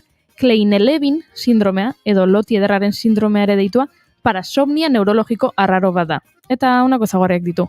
Pazienteak gehiegizko logura du, eta lokuluxka luzeak egiten ditu. Gutxienez, 18 ordukoak egunean. Hori kuluxka baino zerbait gehiago ere. 18 ordu zenbat, 3 egunetan egin ditzakegu lo. 2, segun, nolakoa zaren ez? Zenbat izan Zure duzu? ohituraren. 18 ordu, lo, 2 egun, segun. Nik astean egiten Bederatzi ordu egiten dituzue, lo. Bederatzi? Gauero. Ez. Nik 7-8 bitartean normalean bai. Nik ez, ni 8 ez. 18 ordu ez dituela egin lo. Ni sekula, uste dut sekula ez didula, jarraian egin. Sekula. Bai, gabeko ordu batetan sartuta ere. Txaldeko 3 arte, zara da 14 ordu. Ja, eske ez. 18 nik ere ez du gogoratzen. Badago jendea, esan bezala, loti ederraren sindromea duena, eta horiek egunean gutxienez 18 ordu egiten dituzte lo. Krisiaren ondoren, krisia deitzen batzaio lokuluxka horri, portaera eta gaitasun mentalak normaltasunera itzultzen dira, baina batzuetan amnesia pairatzen dute. Eta gaixoa da ez da ezer gogoratzen gertatutakoaz. Pazienteak aldi luzeak izan ditzake, asteak edo hilabeteak, eta agian urteak arte, inolako sintomarik gabe. Hau da, bapatean, aste batean egiten duzu egunero 18 ordu lo, eta handik 3 urtera arte berriro ez zaizu gertatzen. Zergatik jarri diote loti ederra izena? Bueno, logika dauka, ez da? Ze loti ederra Europako herri ipuina da, eta pertsio ezagunenak Charles Perrault idazle frantsesak 1687 urtean, bere Les Contes de ma mère Loy euskeraz amatxo antzararen ipuinak ipuin bilduman jasotakoa da. Gero badago beste bertsio bat Grimanaiek idatzitakoa 1812an, baina bertsio gehienak antzekoak dira ezagutzen duzu, ez da? Bada ezpada norbaitek ez balin badu ezagutzen. Erreginak neskato eder bat erditzen du, eta bataioaren ospakizunean maitagarri batzuk gonbidatzen ditu. Printzesari doain bat emateko, bakoitzak eman behar dio doain bat. Bat-batean gonbidatua izan ezen maitagarri zar bat azaltzen da. Honek umea madarikatzen du. Txaratila batekin ziztatu eta hile egingo dela iragarriz. Baina maitagarri bat falta denez, heriotza beharrean 100 urteko loaldia eragiten dio. Erregeak txaratilarekin jostea debekatzen du erreinu osoan, baina printzesak 15 urte dituenean, agure bat agertzen da eta txaratilarekin josten aurkitzen du, eta probatzean ukitzarekin bakarrik ziztatu eta konorterik gabe geratzen da gure printzesa gaixoa. Ez eta asmatu erdi zeretan, zure belarritik sartu eta gira gira bueltan, zure baitan musika dago, zure baitan itzan dara estropozu. Eta agian ezagunena Peter Pan sindromea izango da, ez da? Hori entzun da zenuten. Bai.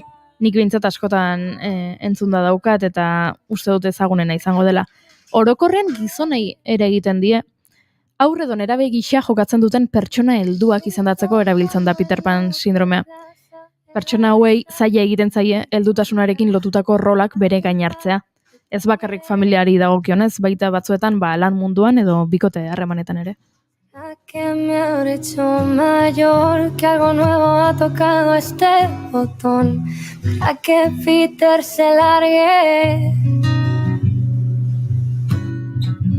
Y tal vez viva ahora mejor, más a gusto, más tranquilo en mi. Eta zergatik izen hori, Peter Pan delako azteari uko egiten dion aurra.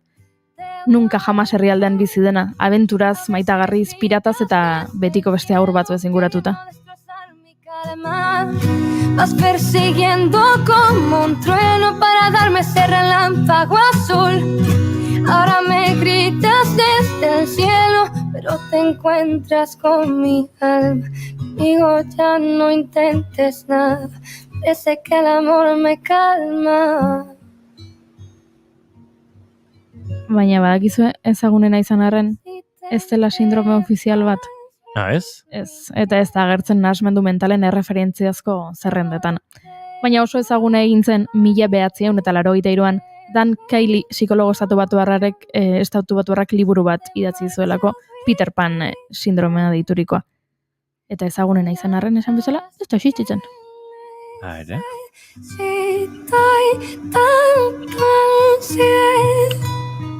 No, izan gara Peter Pan sindromearen biktima momenturen batean bizitzen, ez? Esan behar da, beraz, nola sindrome hau ezten ofizialki existitzen, norbaitek esaten baldin badizu, ez, nik ez dut ardura hau hartuko, eske nik Peter Pan sindromea du, esan nahi duena da lotxagabe hutsa dela. Eta gero Peter Panak izaten dira, Wendiekin moskiatzen direnak, ez? Gazetasunari aur garai horri uko egin dioten ja heldu sentitzen dituztenekin alako talka bizi dutenak, ez. Hemen interesgarria aztertu beharreko agian beste egun batean aztertuko dugu, zergatik Peter Pan sindrome delako honek gehiago eragiten dien gizonei. Emakumeok agian ezin dugu ardurari uko egin, ez? Badago, ez, beste temporalidadaren eta arduraren presio bat sozialki zuen. Bai. Baliteke, bai. Da txikitan esaten dizuten bezala, ez? 12 urte dauzkazu eta eskolan zaude eta tutoreak hitz egiten du zure gurasoekin eta esaten dute eske neska hau, eske ze arduratsua da, eske ja bere adinerako oso aurreratuta dago eta oso heldua da. Eta beti txalotu izan dugu hori, ezta? Bai, bere adinerako oso heldua da. Baina agian aztertu beharko nuke zergatik beti diren neskateiak egoera horretan daudenak eta ez mutiak.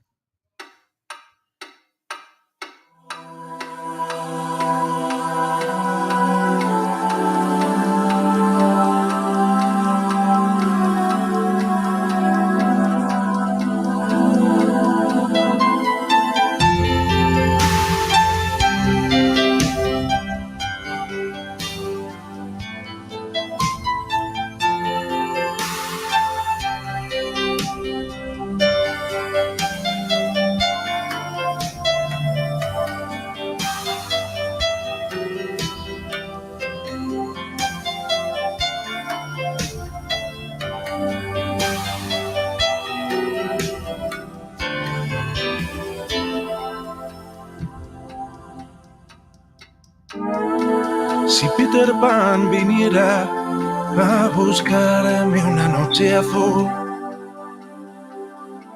que me sorprenda a oscuras, por favor, que no dé la luz, no vaya a descubrir que suelo mentir cuando juro ser aún ese niño. ¿Quién le va a contar que la gran ciudad no dejó ninguno, ni uno vivo? Estrellas fugaces, mi más breve instante, respiran el humo, escuchan el mudo rumor que nace en sus vientres, fueron arrojados al acantilado de la cruel favela, huyen de las llenas de escuadrones de la muerte.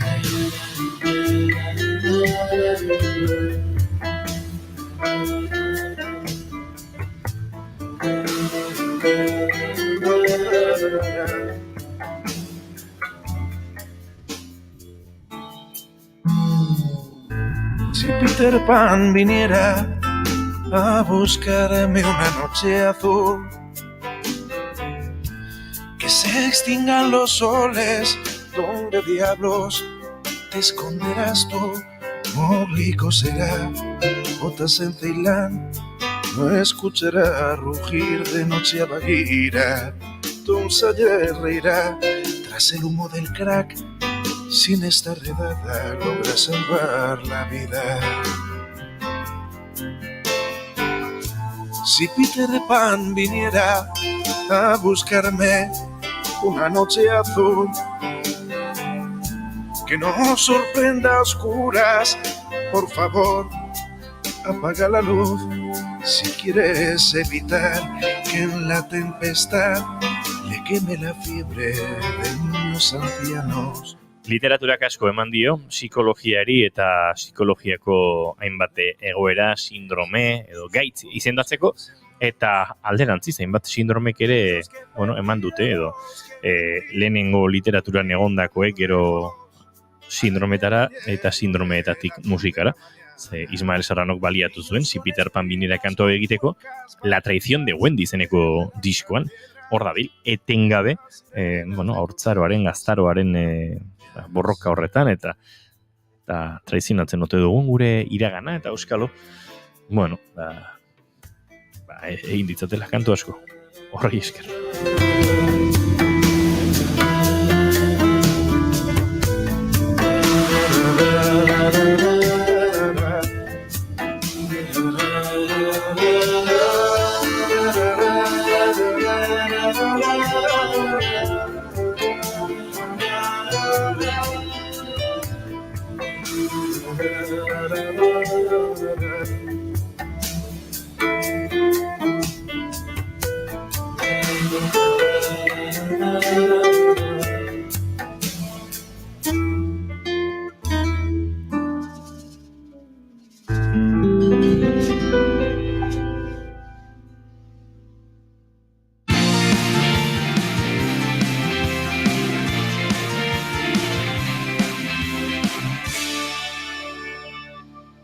Emaiozu bigarren aukera bat egunari.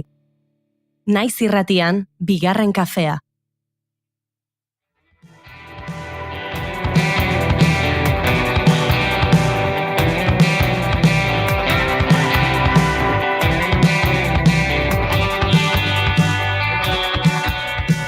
Iriak hartu du arima, ta bazter guztitan galdu zaite rima, nire geografia emozionalen kale egin didatelean.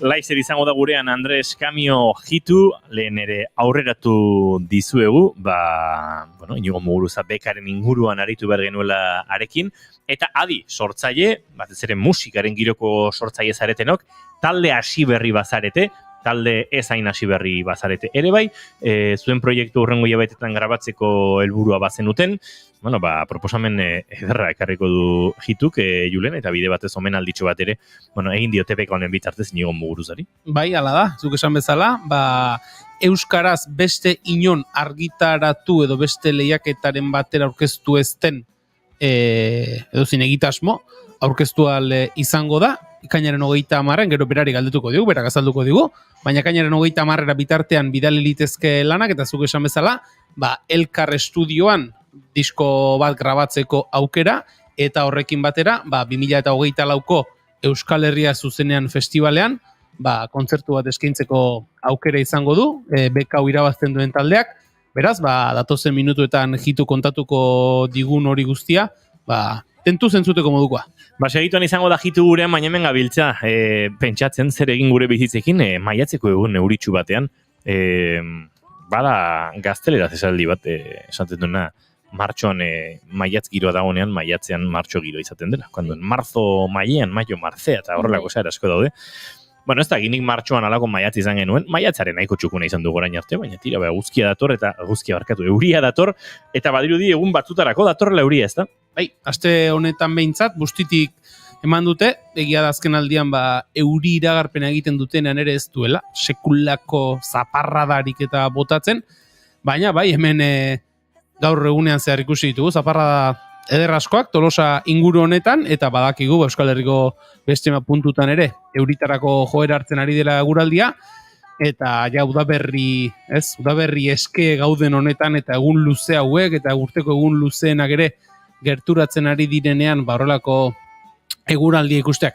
Ez du grazia gehiegirik egiten, egia da, euria behar dela, ura behar dela bazterretan, ondo etorriko dela, baina norbanako egoistaren ikuspuntutik jarrita, ez du grazia gehiegirik egiten, giro honek. Niri pena ematen dit giro honek, aldartea zapuzten dit, baina gero jasotzen ditut albisteak ez, adibidez, Zuiako udalak eskatu diela bizilagunei lorategiak ez ureztatzeko eta igerilekuak ez betetzeko, omen daude Zuian etxe asko familia bakarrekoak, eta etxalet, eta horrelako asko, eta ur eskasia dela, eta mesedez, ez betetzeko orain igerilekuak eta ez ureztatzeko lorategiak, eta orduan horrelako albisteak jaso, eta pentsatzen dut, benga goi ez izan horrela ez, hain berekoia ez pentsatu euria txarra dela, pentsatu leku askotan desiratzen ari direla euria. Eta, zenbat irauten dizu? Horrek, 2 minutu terzi, 2 minutu 45 segundu, olako bat. Egunako 24 ordu dituela kontuan izan da, ondo? Bai, gero oroitzen naiz, une honetan euria ari duela hemen gure herrian, eta arropa lehioan daukadala lehortzeko intentzioarekin, eta... Bueno, teiatupetik gertu dago, akaso asko ez da guzti. Hola, hainbeste ere ez du gota ez. Ze baikorra zuen jo. Bai. Daukat, analasia... Poliana sindromea.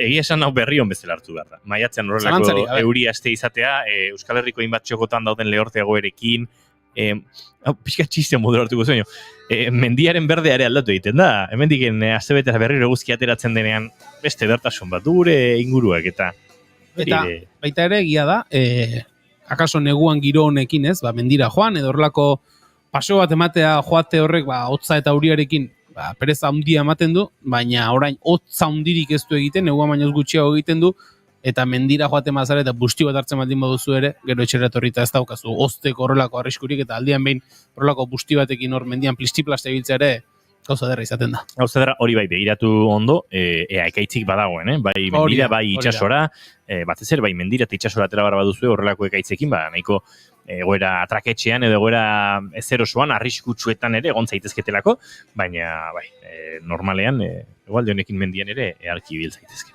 Aizu, galdetu diot ChatGPT-ari non egingo duen eguraldi eguzkitsua asteburu honetan Euskal Herritik gertu, eta esan dit berak ez daukala eguraldiari buruzko informaziorik, eta pikutara bidali nau. Badakizu zer egin behar duzun, ezta?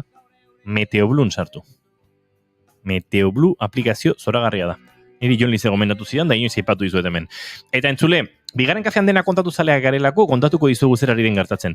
Konturatu gara, kalkula gaizki egin ditugu, eta gero, jituri esan diogu etortzeko, esan diogun orduan, bera txintxo dator, baina gu pixkat aurreratu da ginen, eta zer egingo dugu, publizitate sartu ez, guazen euriari buruz hitz egitea. Eta horretan ari gara zoekin, eta gaur euria ari du deaurak teiatotan kantu honen amaierarekin, bagoaz segituan inigo muguruza beka ezagutzea.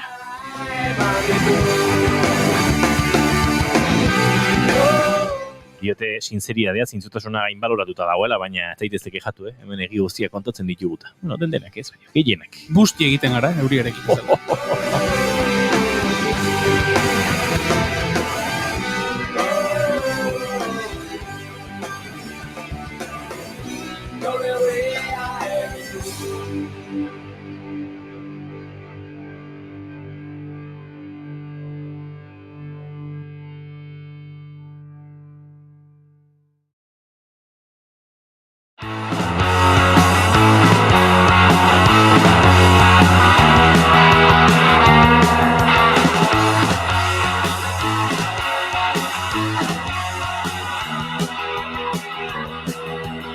siempre me ha interesado esa jerga que emplea los Lau urte beteko dira irailean Inigo Muguruza musikaria hiltzenetik. Muguruza taranaietan gazteenak ibilbide benetan oparoa izan zuen musikaren munduan.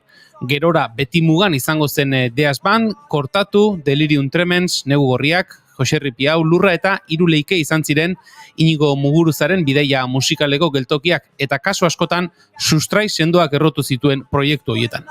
la victoria. Quisiera conocer si escuchas esto.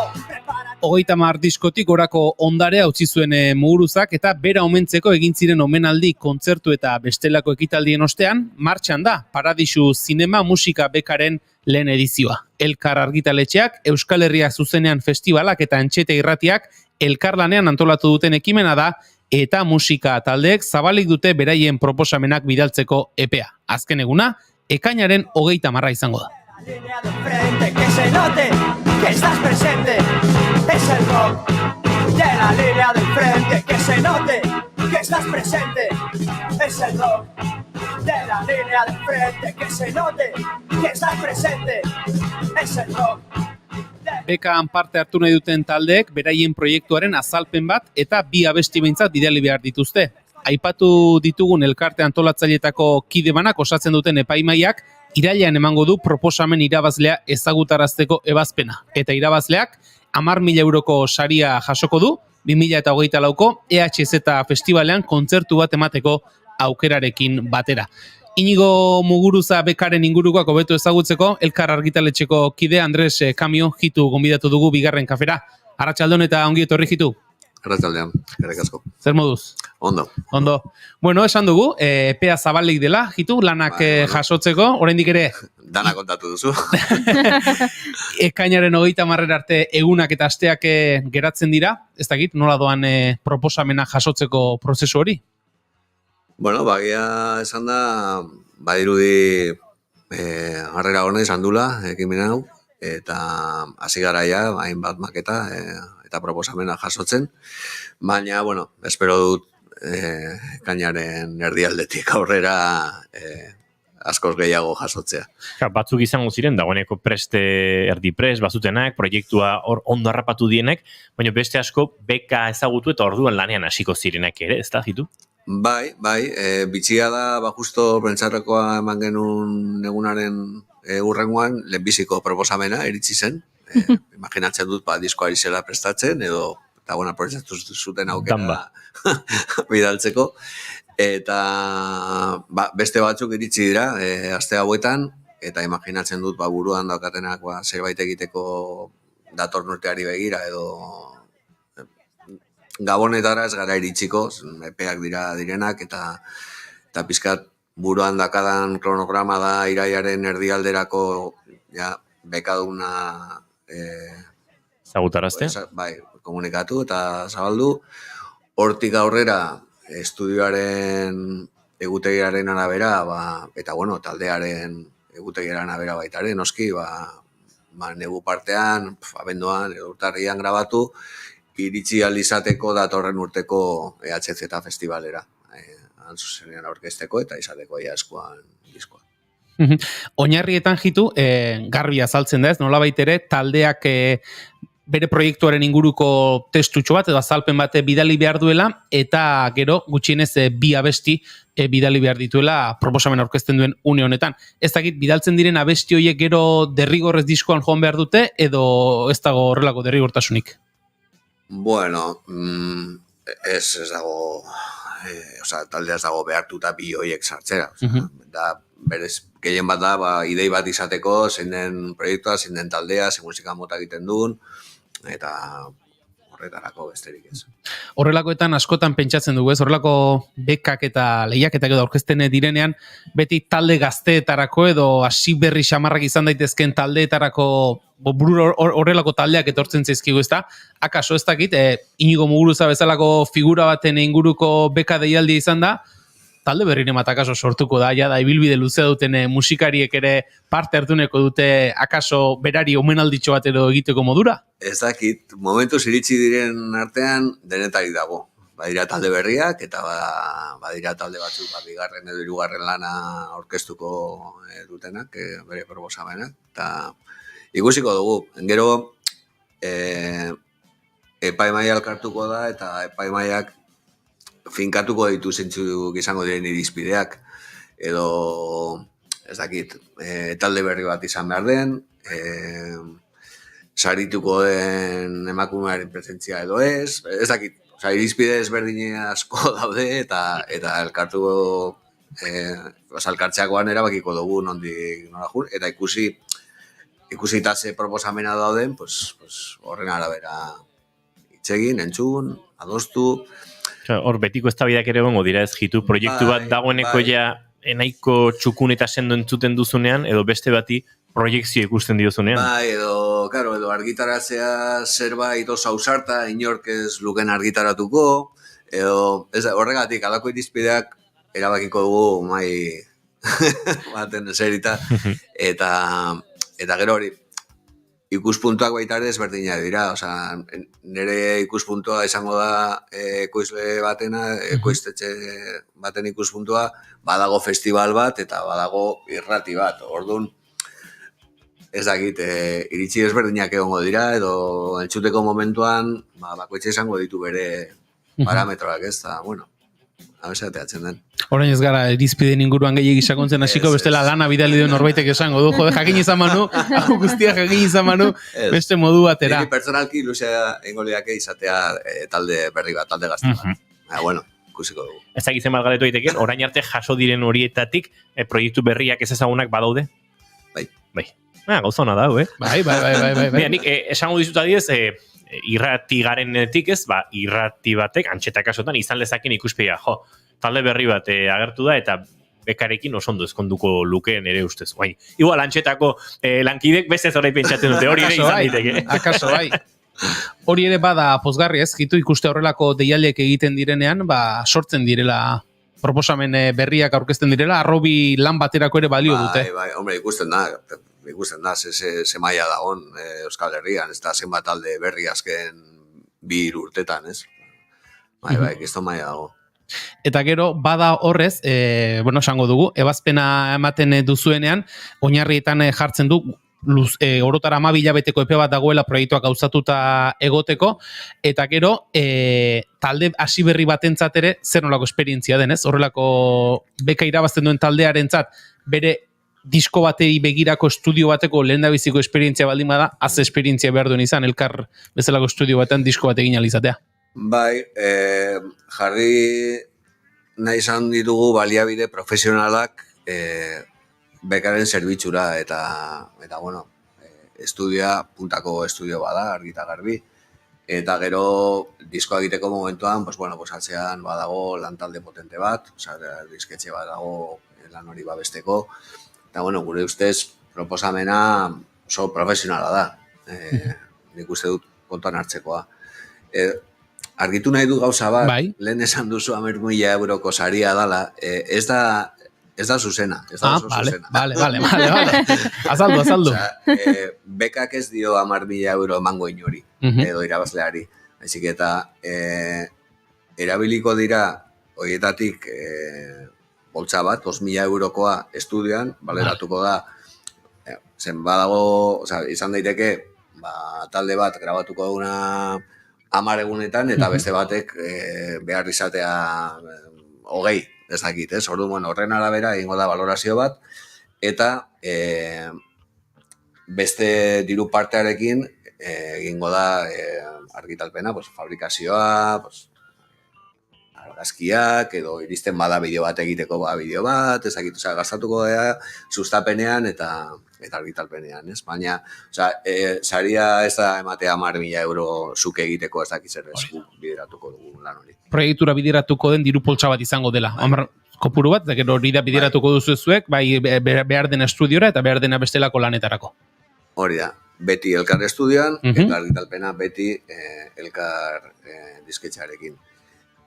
Eta azpimarratu nahi dut baita ere, hortik sortuko den masterra, nahiz eta elkar argitaletxea, elkar musika, elkar disketxeak argitaratu, masterra taldearena izango da.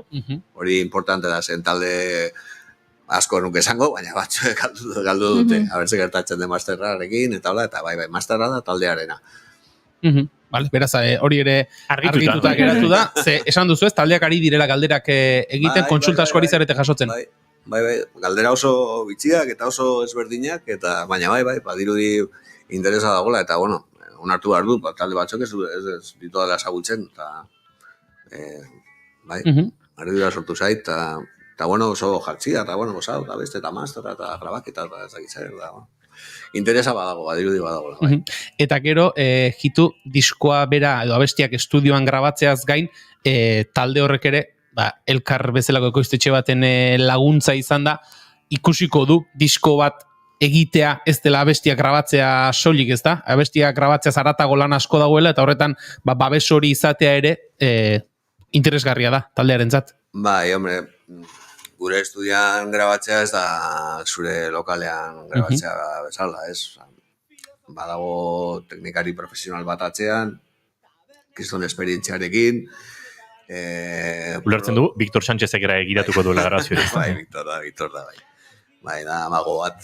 Eta, bueno, berarekin lana egitea, placer utza da, oza, jendea ateratzen da, beti oso pozik, eta, bueno, bera ez da bakarrik teknikaria, laguntzen dizu ekoizpen mailan baita ere, ekoizle artistikoa, oza, segun eta zen denbora dokan horri denbora eskintzeko, pues, implikatzen da gehiago, edo alde neurrian, pues, denboraren arabera, ez? Baina, bueno, da modu bat, pues, grabatzeko estudio profesional batean, sala handi batean, seguntase musikari edo instrumento dauden, pues, grabatuko da modu batera edo bestea. Bueno, pues, gero, aukera grabatzeko, pues, gu daukagun mailarekin, dela aukera grabatzeko baita ere analogikoan. Estudioak ematen ditugun aukerak oso zabalak dira. Gero jito eskotan entzun izan dunik estudio bateko soinu teknikariak psikologo lanak ere egin behar dituela estudioan, ez? Musikariekin hain batunetan, hainbeste orduan sartuta, eta egoten direla horre tentsiouneak eta teknikariek behar dutela. Ezker esku hori izan, nola baitere egoera psikologikoiek ere kudeatzeko. Eta ni gero egiten diot. Hori da. Gero bigarren lan psikologiko hori dago, ezta?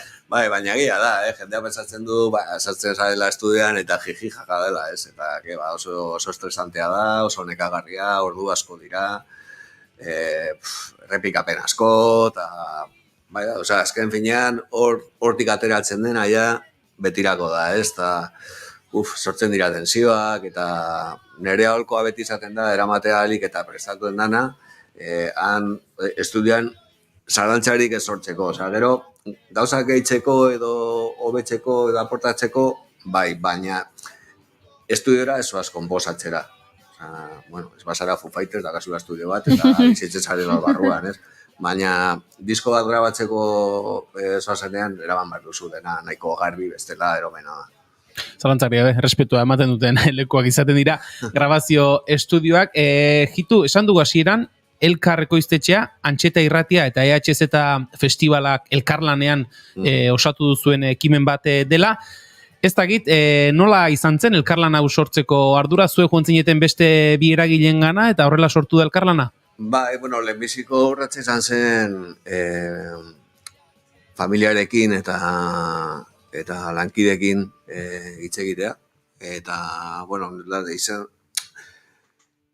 izan da idei bat aspalditik buruan neukana, eta bueno, pues, forma eman nahi nion, eta bueno, pues, etxekin un Javierrekin, Ferminekin, Estirekin, eta bueno, poliki, joan ginen forma ematen, gero orkestu nun bulegoan, eta mundu guztia oso ondo hartu zuen, eta oso garbi nukan bide lagunak berdin ditula zerbait politago, edo osatuago egiteko, ez, eta betidanik harreman gertu bat izan dugu Antxeta Irratiko jendearekin, eta nola ez EHZ-tako lagunekin, eta pentsatu nun, bueno, pues, idei polita izango litzateke hiruon artean egitea, ez, zabaltzea beka hau. Eta bueno, proposatu nien, eta jarrera eskertu behar da, zen lehenbiziko minututik, aurrera, venga, zuk nahi duzun bezala, eta bueno, hemen gaude. Irakurri dugu elkarrizketa hau prestatzen aritu garenean, Antxeta irratia ere, muguruzatarrek oso gertuko sentitu dutela beti, asko ibili direla inguroietan, eta gero, aipatu dugun, ja berriz ere sarira itzulita nolabait ere, diskoa grabatzeaz eta diskoa ateratzeko aukeraz gain, EHZ-etan kontzertu bat emateko aukera hori ere gozoki ederra da. Kriston aukera da. Azken finean da, Euskal Herrian dakagun festival politena, ez dakit, ni asko miresten dut taldea, eta oso gertutik bizi izan dut festivalaren sorrera eta festivalaren ideologia eta ez dakit. Eta, aukera polita da. Ditzaien genunean, esaten zen, eta zer egin dezakegu, edo zer, kolaboratzen dugu diruarekin, zuek kolaboratu behar duzu, zuzeneko aktuazio batekin. Eta, aurten, atorren urtean, eta, hori bili ginen, eta konpromisartu zuten baietz, programatzeko festivalean, eta nik uste aukera onba dela, ez, osatuago gelditzen dela beka, ez dela bakarrik grabaketa bat, eta aberse gertatzen den, baizik, eta, ia dokazu, eszenatoki on bat zuzenean aurkezteko, eta gero, ez dakit, taldearen arabera, igual taldea badauka bulego bat, edo ez, edo hortik sortzen da beste harreman bat, beste manager batekin, edo ez dakit, behin egiten dugularik, Kusiko da, ezta? Etorkizuna jaztea dago. Esan duzu, bakoitzak bere ekarpena egitea interesgarria eta garrantzitsua dela, eta talde parte hartzen ari diren taldei, hemendik aste gutxitara bere proposena bidaliko dituzten taldei, ziur aski ilusio gehiago egingo die EHZ kontzertu bat emateko aukera eskaintzeak, baliabide ekonomikoetan euro batzuk gehiago jartzea baino, ezta? Segurazki, arrazoia duzu. Ni musikari izango gari, jotzea EHZ-etan ez da edo zein eszenatokia jotzea, eta, aukera polita da. Gero hori da, ez, irailean esango dizutea akaso irabazi duzula, eta 2024ko uztailera bitartean hortxe, ensaiatu, hori da gure erronka, eta... Hortik uztailera bitartean prestatu behar da dana. Esaten dizun, egutegia izango litzateke hori negu partean grabatzea, abenduan edo otsaian, edo urtarrian, baina gero planifikatu behar da irtera, nire asmo izango litzateke udaberrian, kaleratzea, eta hortik aurrera, igual taldea astea jotzen, eta HZ izatea zita importante bat berentzat. From the heart of Bed-Stuy, WELOVE.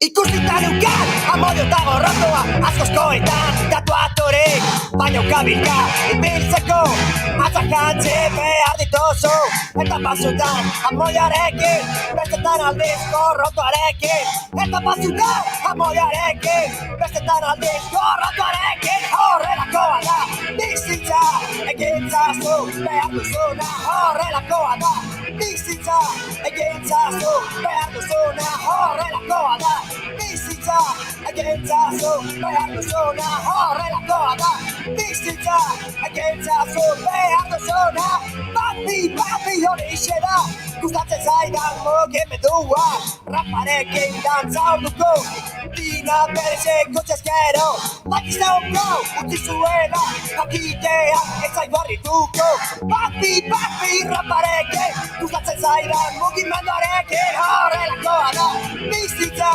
egintzazu, behar duzuna, horrelakoa da, bizitza. Sarreran ere jito aipatu dugu, Inigo Muguruzaren ibilbidearen ñabarduratxo batzuk aipatu ditugu, horrelako beka aukera batean, talde hasi berri batentzat edo talde gazte batentzat, aurrera begiratzeko bere burua,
are gehiago ikusitaz garaetan bizi garen, eta bueno, pues, kontuan hartzeko proposamen badala, ez dakit, lan egiteko modu profesional batean, gauza on bat grabatzeko, zabaltzeko, eta jotzeko, aurkezteko zuzenean, aukera paregabea dela bekak eskaintzen duna.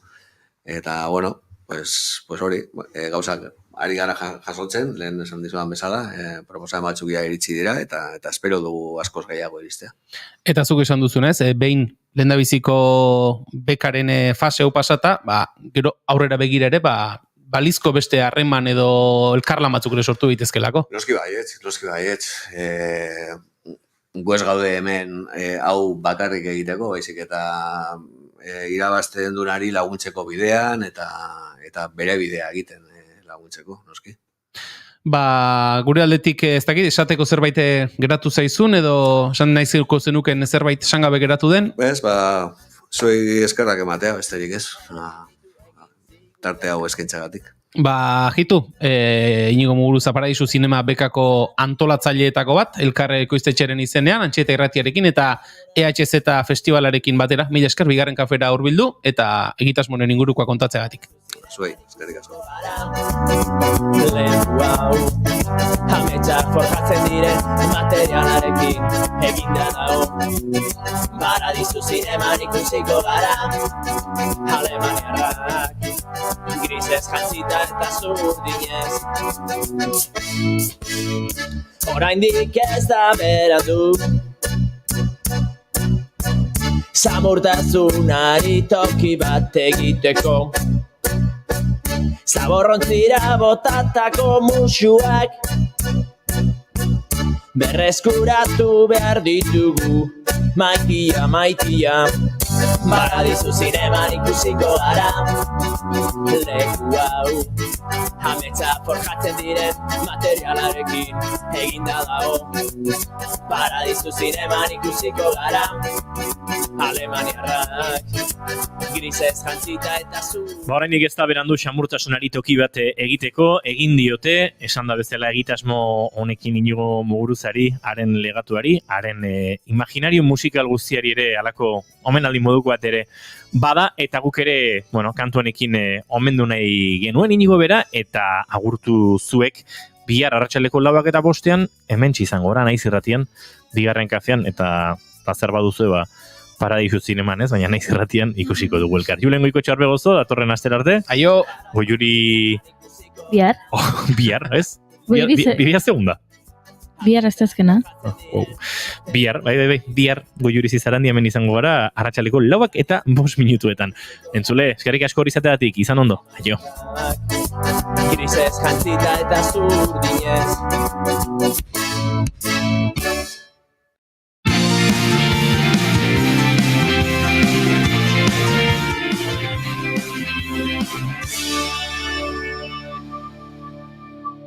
Keep calm and bigarren kafea.